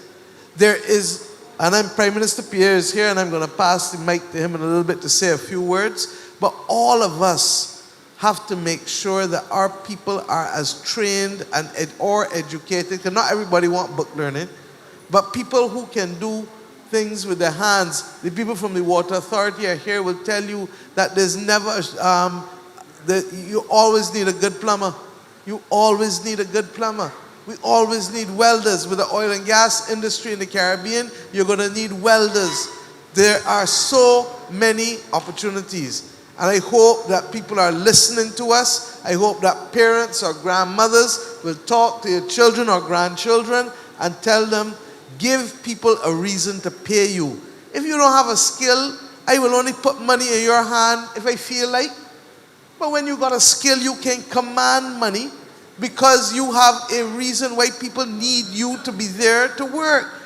It is true that even telling jokes is a skill. But the problem is you got to be able to find the right shows for the comedians to get paid. Okay? But if you're really good, you will get paid like Trevor Eastman and others. So you have to study and ask yourself as a young person, what is the reason somebody is going to give me money when the month comes? And I have to go and study, apprentice, or do whatever so that I have a reason beyond being just one of many in the multitudes. Get it? Yes, ma'am. There's one thing that I wanted to add, and then I would shut off.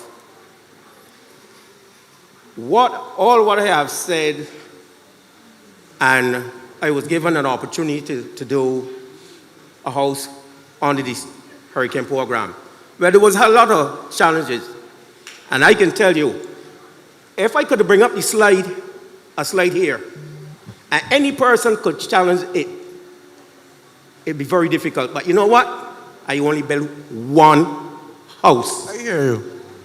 So don't care how good you is, ma'am, you can get shut down. No. There are many, many more. Trust me.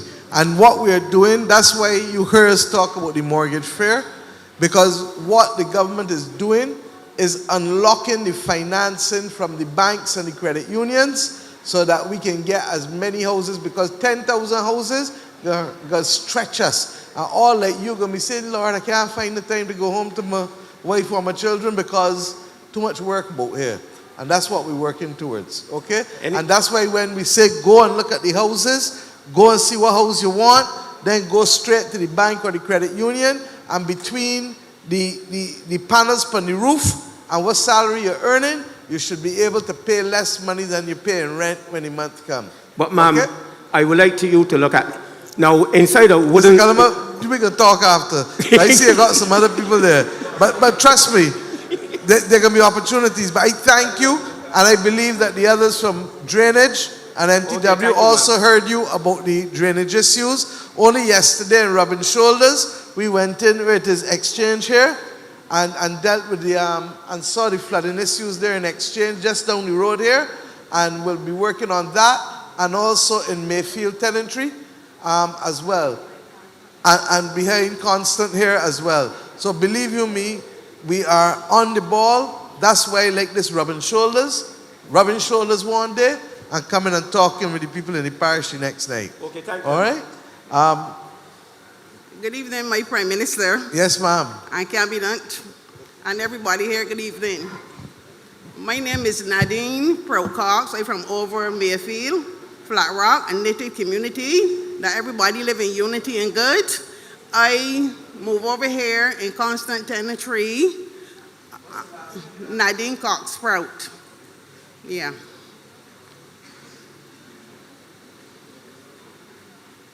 I move over here in constant tenantry. I got the land from 1999. Now, they sent me a letter stating 250 a square feet because it was tenantry land. Some people up there buy it at 10 cents a square feet because it was tenantry land.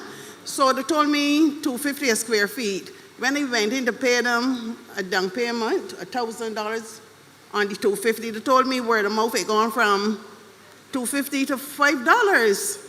And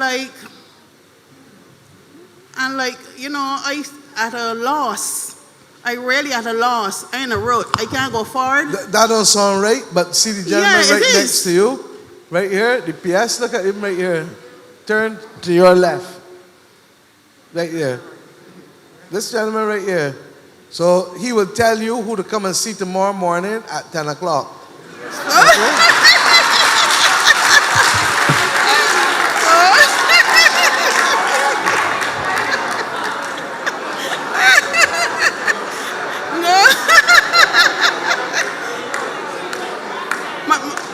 My Prime Minister. I'm serious. I understand. I'm serious because the price of the land, look, let me explain why.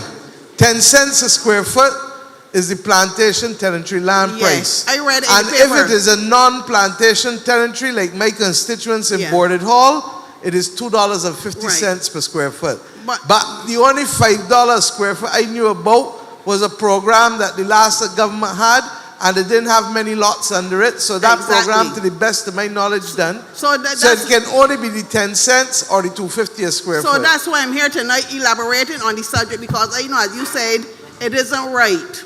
You know, and as a citizen of Barbados and a bred and born St. George person, I don't get the respect as I deserve. No, you get in to speak to a whole permanent secretary. Yeah. So you can get all the respect now. And all right? All right. When I had moved from St. George in the 70s and was living in your constituency, where the Undertaker, Michael, St. Hill, and Howard, nice, decent people. Really nice, decent people. That's the honest truth. And I had spoke to you on 2 or 3 occasions already. Of course, I did. Yeah. And as I said, I in a rut up there. I just don't feel happy. You know? I just don't feel happy. And the former minister, I knew him for years because he taught me English at St. Jude's. You know? And quiet, please. The lady deserves to speak, and quiet, everybody. And the lady wants to talk.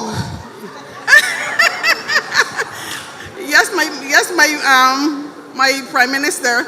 Now, you can imagine, they told me if it is $5 a square feet, the government would pay half and you would pay the other half. It's not so with Nadine. I having a really hard time that I would like to come back to your constituency at any time. You don't need to. The land up here, let me help explain. The $2.50 a square foot, even if the land was being sold, and let me give the history very quickly, and perhaps Prime Minister Pierre will explain to you what we did in Barbados. Under Tom Adams, he passed the Tenantries Freehold Purchase Act.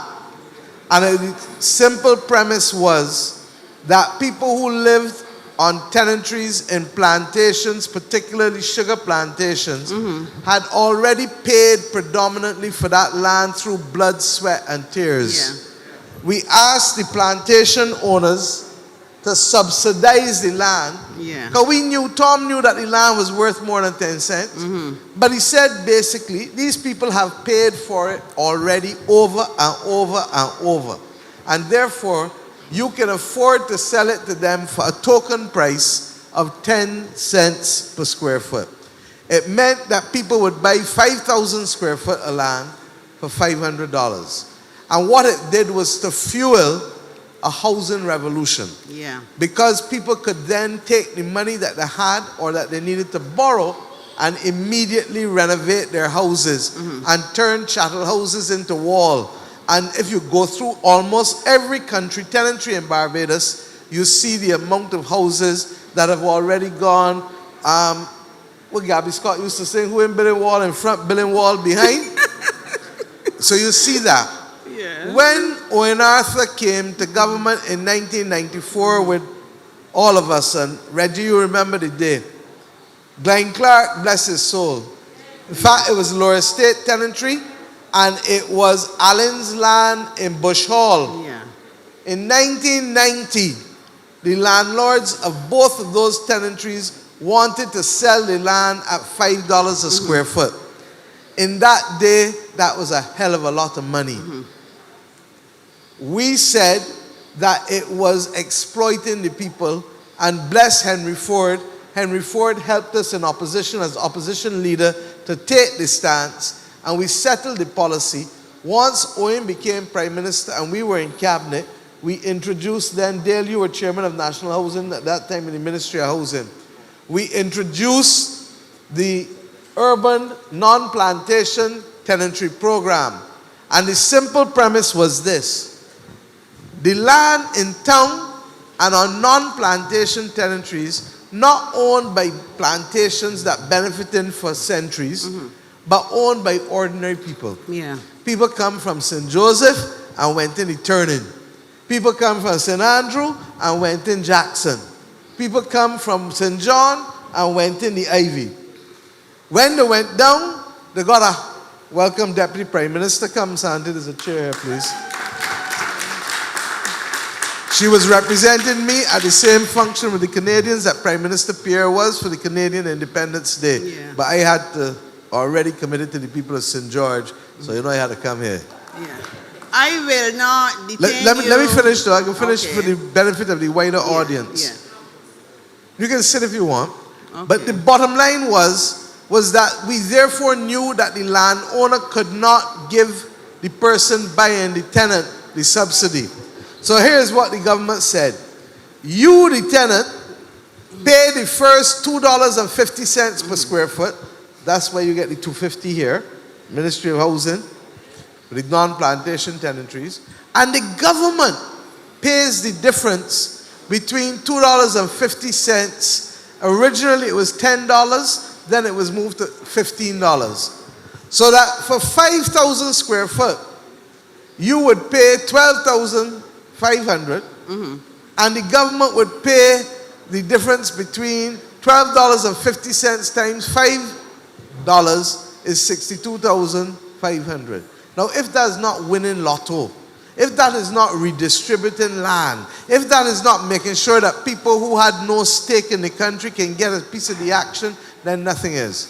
So that is why I know that when you go and see whoever Mr. Maynard, P.S. Maynard, tell you to see tomorrow morning, I can't tell you whether Constant is a scheduled plantation for 10 cents or whether it is a non-plantation for $2.50, but I know it in the $5. Thank you very much. And one more point, my Prime Minister. Now, I read it in the paper some time ago, and I saw my representative, Miss Moore, you know, that she could understand where it was coming from, because, I mean, as a one woman live up there. Yes, I'm a one woman live up there, and I get ostracized, marginalized, and all kinds of things you could abuse. Ostracized, marginalized, and everything that you could think is bad. But I appreciate that you're listening to me tonight. I appreciate you listening to me. Thanks a lot.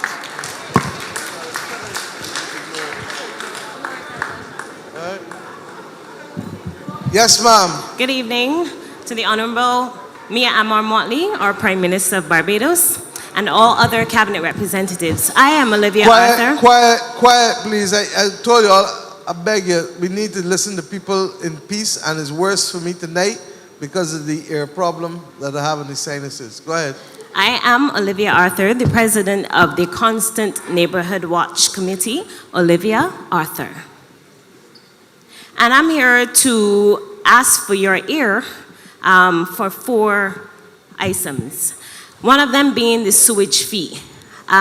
Here at Constant, there's a fee for sewage that we pay that has been imposed on us really. And I remember when we were having the issues with South Coast, it became a national issue for us all to pay sewage. We think it's unfair for us to be paying this fee. It amounts to more than the homeowner's insurance for these properties.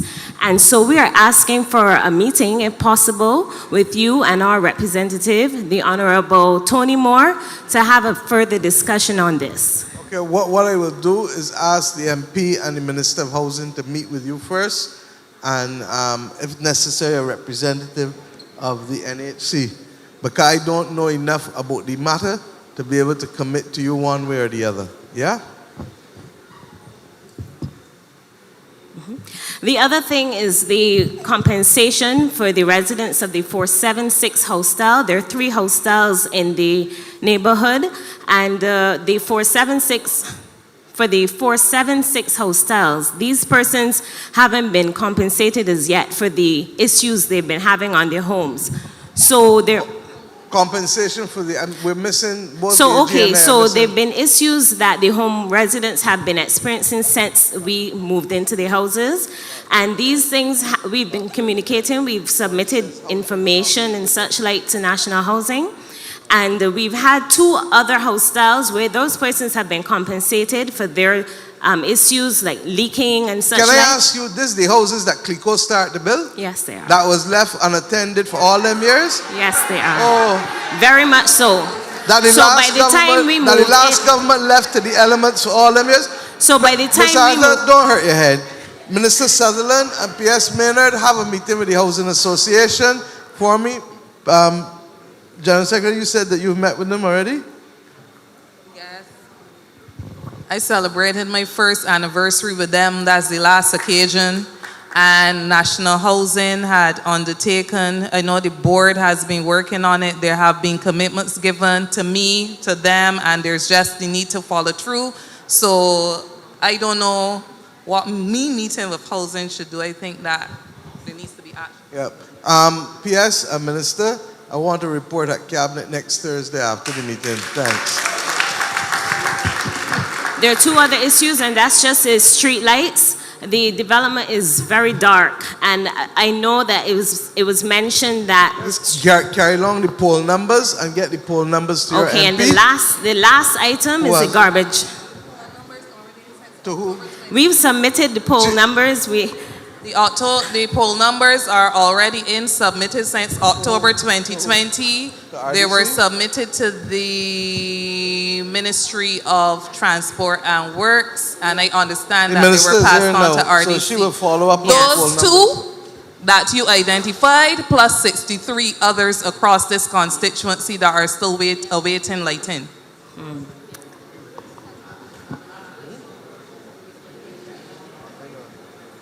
So we'll follow up on those. The last item? one is the garbage cans. I realize that down to Dash Valley, I'm seeing the garbage cans. I'm not seeing the development. Right now, the SSA has the cans. We're waiting on cans, but because of the logistics problem with the shipping, we're waiting on them to come in. Thank you. So I would say, Minister Ford, most of them are out, but we're still waiting on the last batch to come into the country, correct? About 90%, 95%. But there are people, I'm picking up little pockets of people all around the island. We picked up somebody in Sweet Vale yesterday. We picked up people in Venture in St. John. We picked up different people. But we do know that there is genuinely an issue in getting the the shipments in.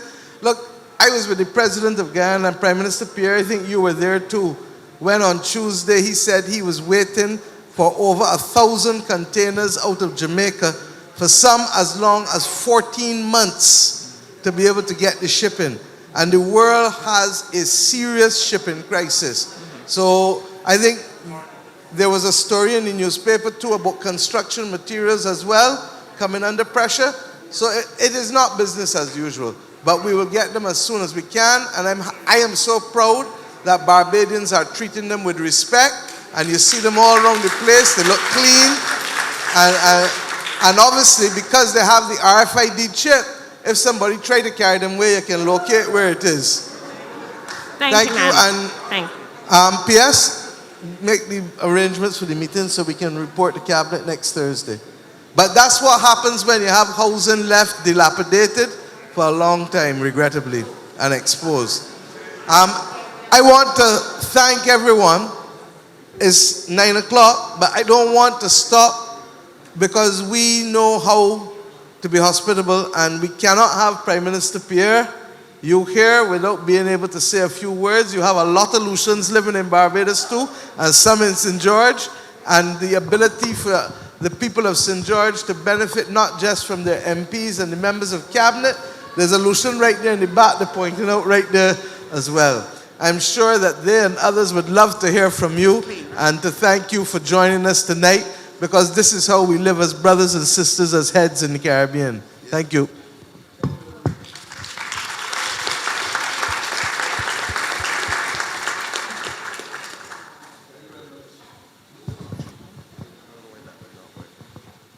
Thank you very much, Prime Minister. Good evening to everyone, MPs. I know you very well, and also Deputy Prime Minister, good evening, everyone. Let me thank the Prime Minister for allowing me to say a few words to you. Anybody who can win all the seats in 2 elections, and you get an opportunity to see her in action, you must make sure you take this opportunity. So when I was told that there was this meeting tonight, I came basically to hear how it's done, because in the region, we have to work with each other. We have to learn from each other. All of us have our strengths and our weaknesses. But together, this area, this region, this CARICOM region, can be one of the best places in the world if we work together.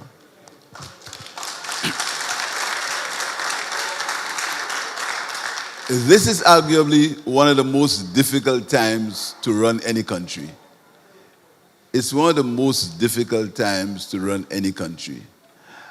And it's not, and these problems are not problems for Barbados or for St. Lucia or for Jamaica or for Guyana. They are worldwide and global problems. And the issue is, we have nothing to do with it. We have never fired one shot in Ukraine.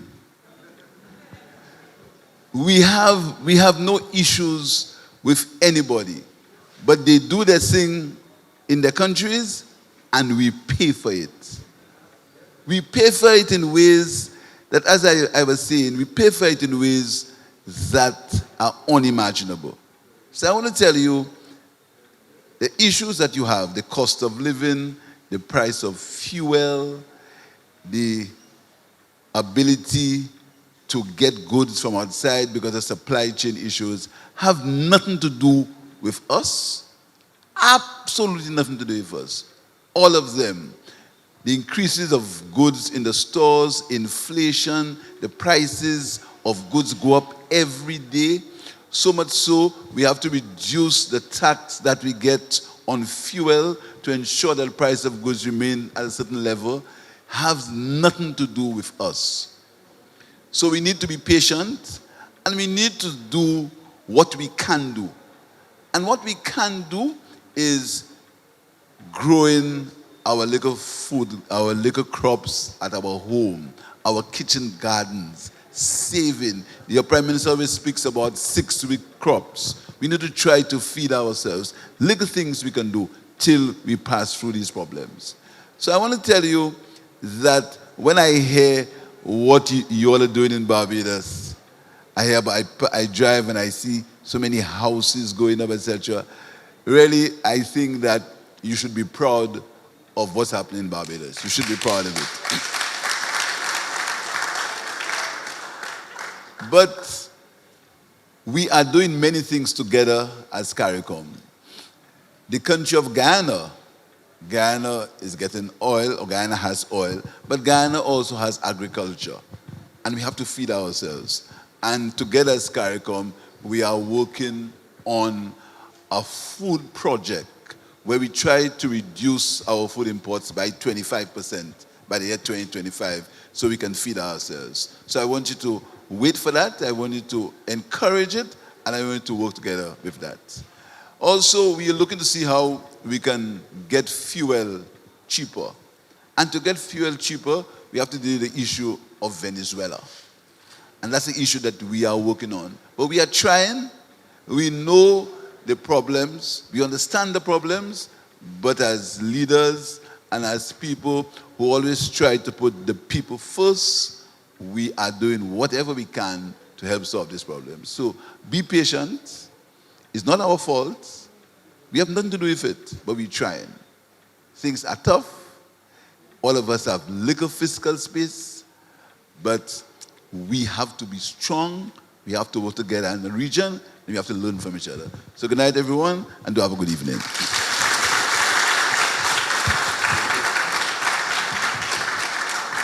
Thank you very much, Philip. Prime Minister Pierre. As you see, we're not walking alone. Doesn't make it necessarily easier, but as I said, we have to dig deep and know that our parents and grandparents and great-grandparents who went before us faced difficulties too, and we can rise to the challenge too. Sometimes you'll just have to bounce. Sometimes you got to cut and contrive. Sometimes you can walk straight. Sometimes you can have a back pull. But we need to be able to use the land, every square inch of land, horizontally, and if possible, vertically too. Okay? I believe there's one more person you said, Roy, that we wanted to take before we finish. Yes, ma'am. Good night, Prime Minister Motley, Prime Minister Pierre, and the other ministers and Deputy Prime Minister. My name is Udally Wickham Ashby. And tonight, I am pleased to be here and share some thoughts I have with you to enlist your support so that citizens with disabilities are always included. My brother spoke about transportation. It's vital to the survival and the movement of any people in any country. And that's even more pivotal for persons with mobility challenges. The Caller Ride service that we have in Barbados is an excellent one. I personally use it. And I have to compliment the transport board, the drivers who go beyond their duty to facilitate us as people with disabilities.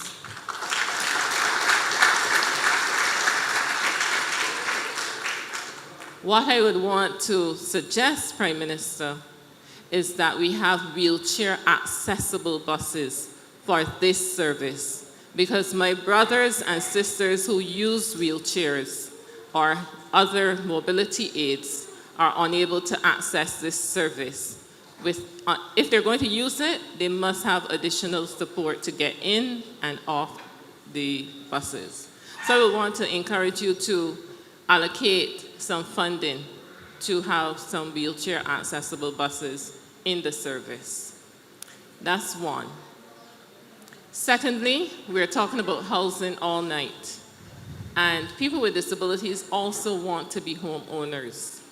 Many of them are receiving Social Security from the Welfare Department or the National Insurance Scheme. And this is beyond the $2,000 minimum that you're speaking of to become a homeowner. So as we look at the housing projects that are being constructed, I would also want to recommend Prime Minister and Minister of Housing that a specific percentage be allocated for persons with disabilities, and that they can also be facilitated in having some type of financial support to own their property as well. It is doable, and I would want to encourage your government to help us to own property as well. Some of us experience difficulty going to financial institutions to borrow money because we don't have the collateral. And this is an area that we need to explore some more in how can we facilitate persons with disabilities owning their own property. As well as rentals, because everybody will not be able to own and everybody may not want to own. Again, how do we facilitate the renting of properties? That's the second point, Prime Minister. The third point is health. And only recently I was saying to some colleagues of mine, I would love to tell the Prime Minister of Barbados and the Minister of Health to take the same approach to the National Beautification Project, where you're employing hundreds of persons to beautify this country so that our streets are clean. We have more greenery. We're building an environment that is really cool, nice, and very sociable. And I would like to see that approach to our health sector, where more doctors, nurses, rehabilitation therapists, and other skilled people are employed to uplift and provide the type of healthcare system we once knew. Many individuals with disabilities need rehabilitative services. Unfortunately, far too many are becoming their limbs are becoming even more contracted because they're not getting the level of physiotherapy or occupational therapy that they need to really remain mobile and independent enough to help themselves. So this is an area that I would love to see developed, that more persons with disabilities, particularly those who are quadriplegic and require additional services. Our cost of living is extremely expensive. The IMF said it was up by 20%. And think of the impact that the families who have members with disabilities are experiencing with this high cost of living.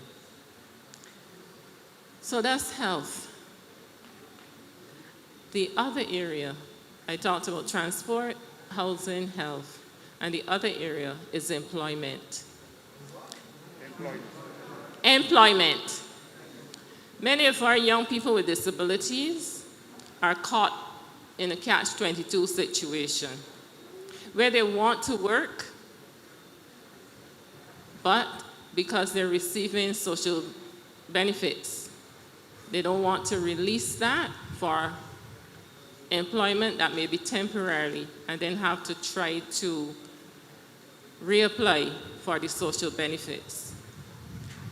And I'm thinking, Prime Minister, that an area can be explored where there's the same way you have the probation period for new employees, allow a probationary period where the individual can retain the social benefits while they're receiving the salary until there's a security, they know for sure that they will be employed full-time, and then they can drop the social benefit that they were receiving. It's important not only for the good of the country, because we want to contribute to the national insurance scheme, but it's also good for the mental and social well-being of the individuals. Prime Minister, I know you're a woman that listens, and I know you're a woman of action, and I'm thanking you for the action you will take on these areas.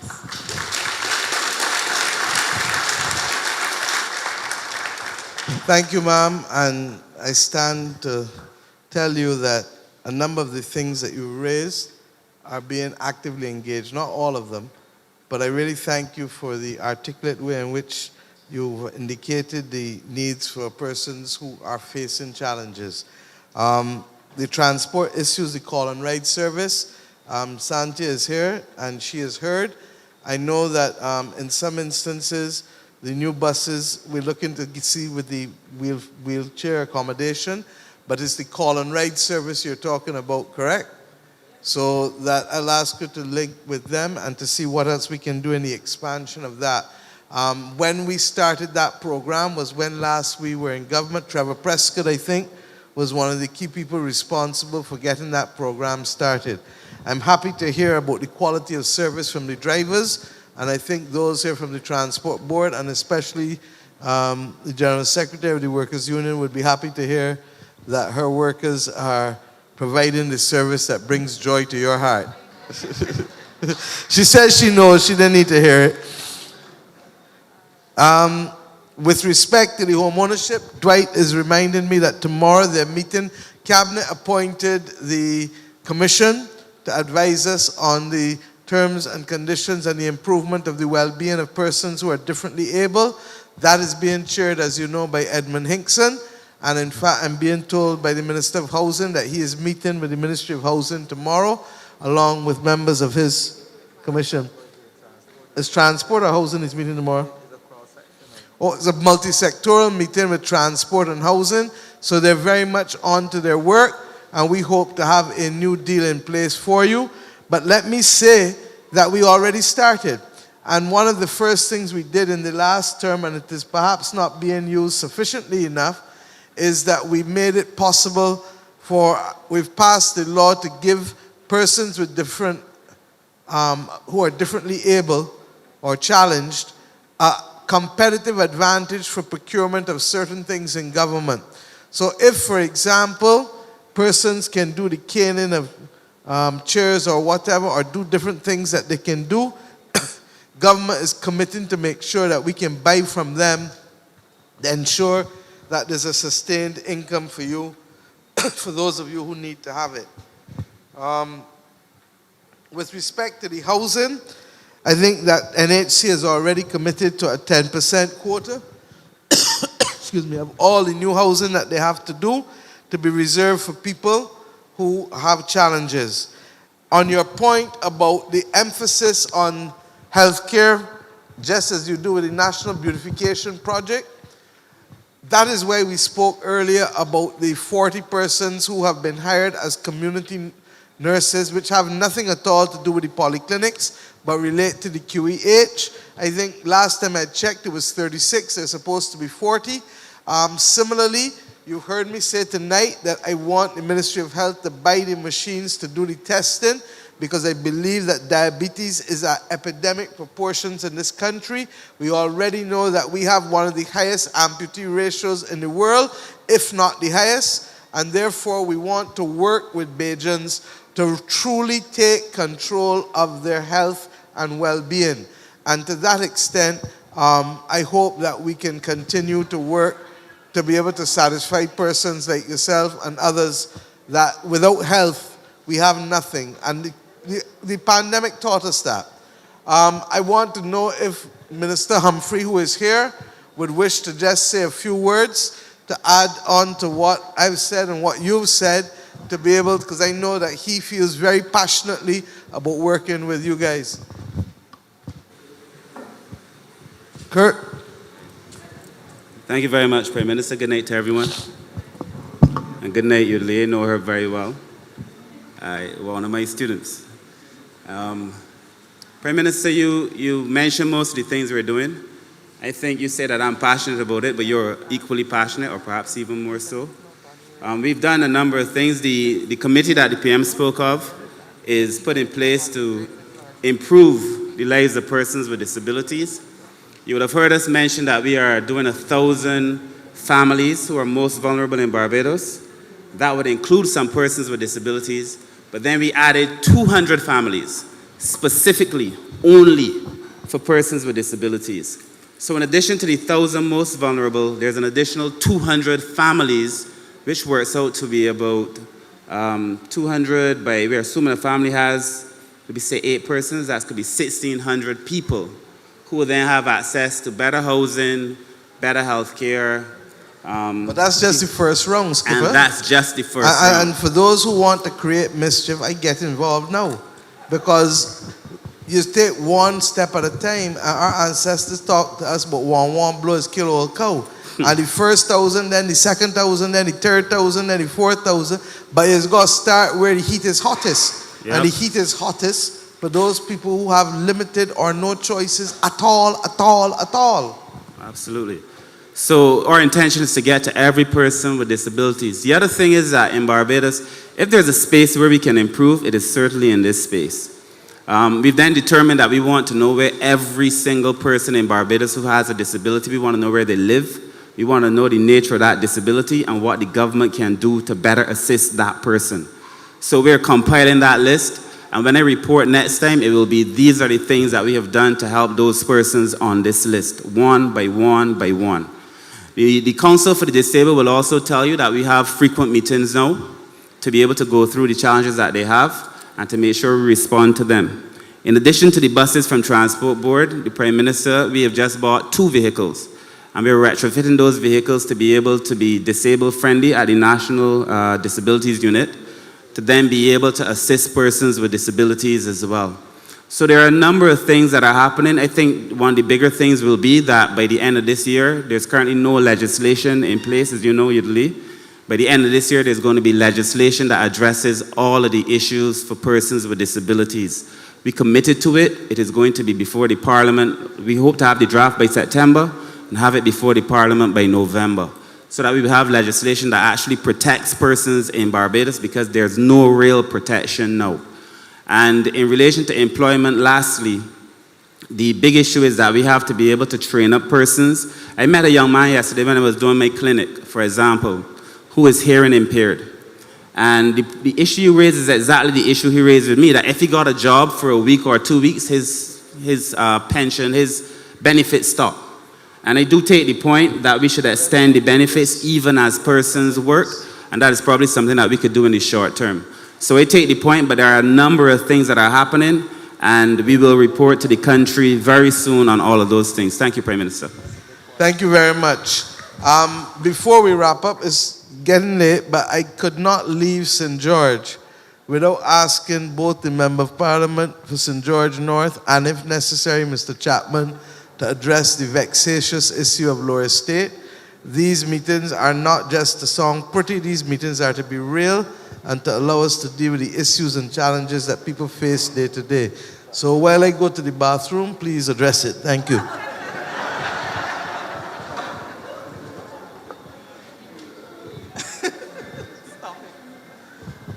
Prime Minister has left, but I really, and gave the mic to me, but I really would like Mr. Chapman to speak to this issue. And the reason for this is this issue has been going on for years and years and years. And since I have come into the position of representation for about 17 months now, this has been one of the most vexing issues in the constituency for me. And I don't live in any of the affected areas. I experienced my own frustration as the MP for the area, receiving reports that indicate that there is no progress being made.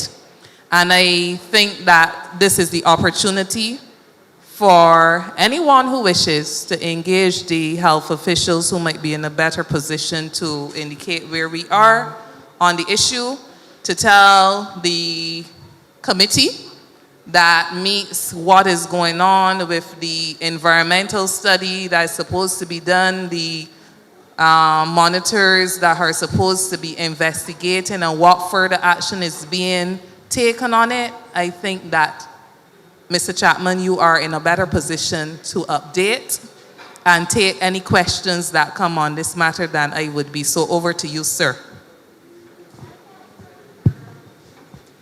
Good evening, Prime Minister, heads of government, ladies and gentlemen. As the Minister has said, this has been a, sorry. As the MP has said, this has been a long and vexing problem. So let me just tell you where we were. We were in a position where the owner of the quarry used the quarry for recycling purposes.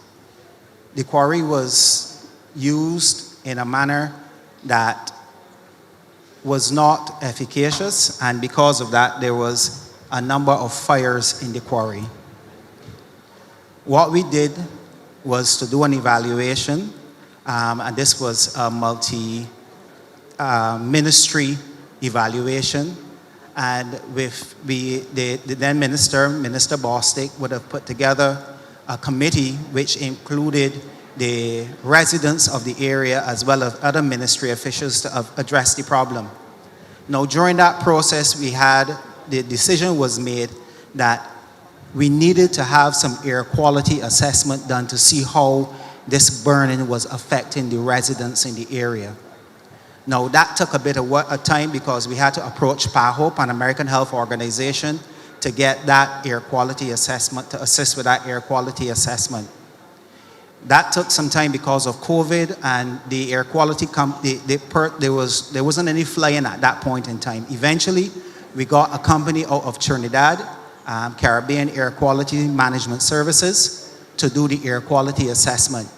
There were 4 sites set up for the air quality. Stations were sampling stations. So what we had to do was to put out sampling stations to take bits of the air over a period of time to determine if there was a problem in the community. Those sampling stations were set up in 4 places. One in the dump itself, where the actual burning was taking place. One in Salters, one in Ruins, and the other one in the area just behind the dump. I can't remember the exact area. It's over by Alan Harvey, where that's called. Oh, nevertheless, I can't remember the exact area, but there were 4 areas.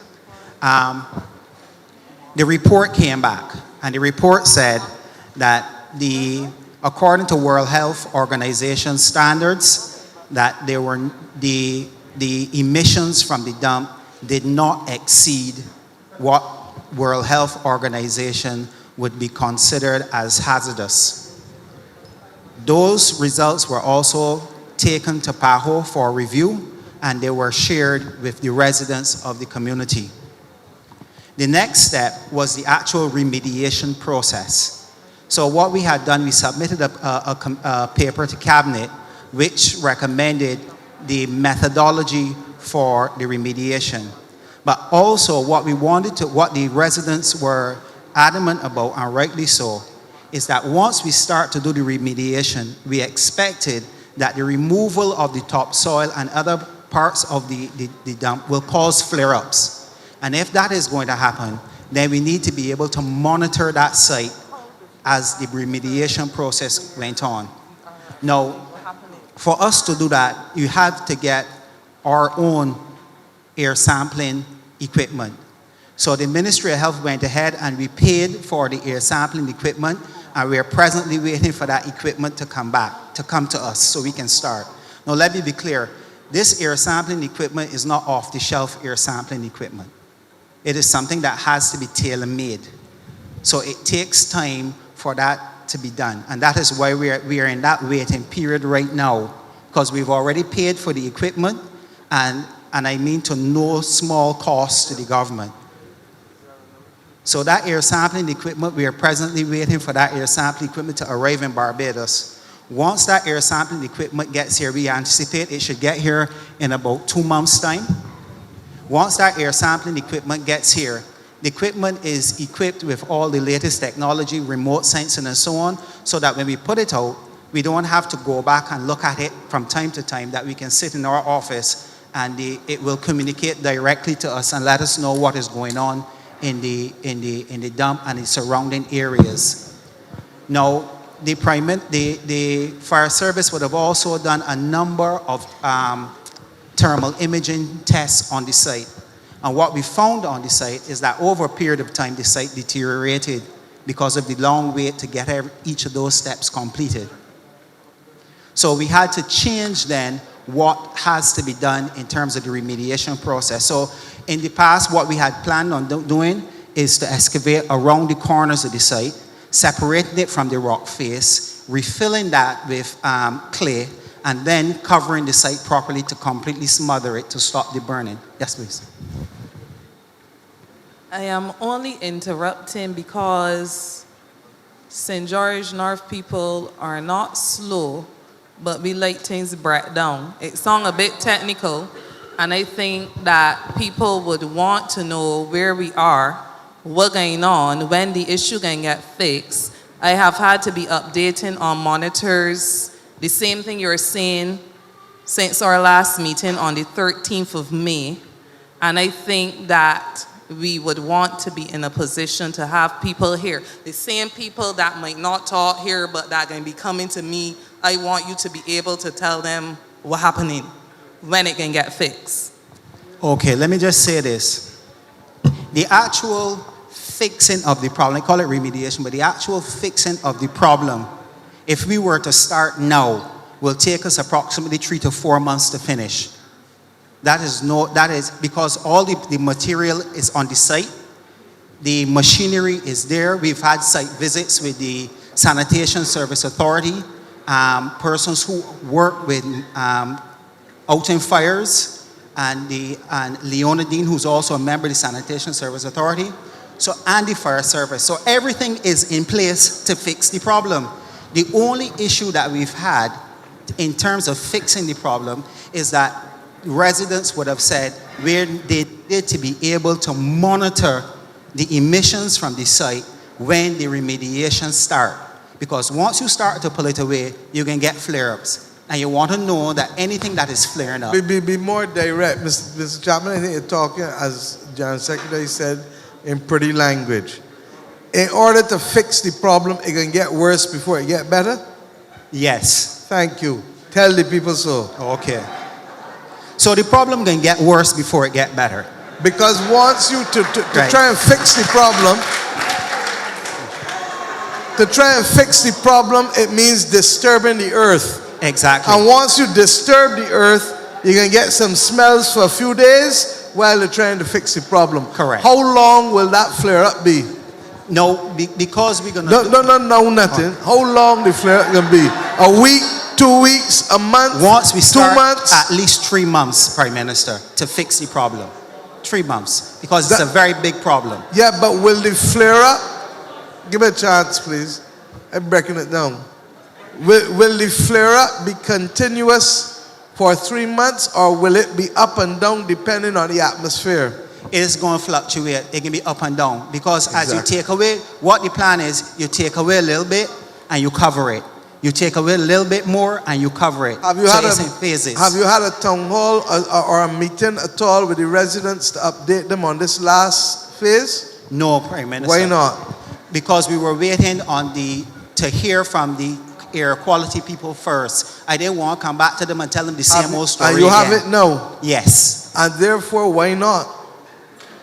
Well, Prime Minister, it was only the last couple of weeks. That's why I love you too, but why not?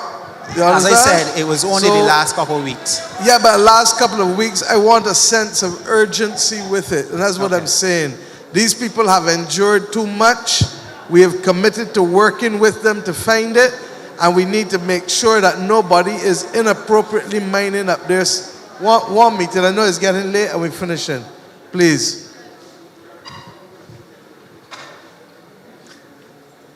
They have been waiting too long. COVID made it more difficult for us to resolve, but we now have the information and we need to go forward with calm assurance that we're going to fix it. When you have a cold and you take Buckley's, it tastes bad, but it does what? So, Mr. Chapman, I hope this is a Buckley's solution to Lower State. Okay. Prime Minister, can you please meet with the MP and the residents and associated and related people to make sure that you can go in to the finer detail that this audience may not necessarily fully want or appreciate. But you are at a stage now where you've had it in your hand for a few weeks. Treat it as a matter of urgency now for me, please. Prime Minister. And I know that nobody raised it in here tonight, but I raised it because I want us as Owen would say, to face it and fix it. Correct. So I will meet with the residents and I will meet with the MP for the area, and we will have further discussions. But needless to say, we are far more advanced towards getting the problem fixed than we were before. People who are suffering, there's no consolation. I know, Prime but Minister. I thank you for what I always ask for, which is context. Okay? But we are going to work hard to get it done and to make sure that we can get there. But it will get worse before it gets better in order to fix it. And that's what we need to let the people know. And we need to hold all the people who are there to those standards. It is at this stage now, I want to thank you, Mr. Chapman, and all the other public officials. It does not escape me that you are here as part and parcel of your civic duty as public officials, and we want to thank you for that. I also want to thank my other colleagues, the members of parliament and ministers and parliamentary secretaries who understand that this is democracy in action and that this is how we will only get better, by listening to people in an environment where people can come and speak freely. This is the third one, as Roy has said. We've done St. Joseph, we've done St. John, we've done now St. George. St. George really should have been done last week, but regrettably once I had COVID, that threw off the timetable. So it does mean that St. Philip is going to be probably week after next. I'm not sure so late because I don't want it getting into crop over and then people want fat and don't talk. So I want to make sure that St. Philip has a good day. I'm setting dates here. I can look at it with you. I don't want a conflict with crop over. But I really want to thank all of you. I want to thank the media. I want to thank the technical people. And I want to thank the people from my office. You know, I hear people talk a lot of time, including today, about who we hire and what we hire. We don't hire people to sit down and twiddle their thumbs. We hire people to make sure that events like this and engagement with people, and Mr. Morris, as you know, is the Director of Citizen Engagement and Media Relations. And I thank him for ensuring, along with Ms. Odell, who is in charge of protocol things for me in my office, that these events can get on and we can get forward with them along with Mr. Yearwood. Thank you very much. Get home safely and have a good night.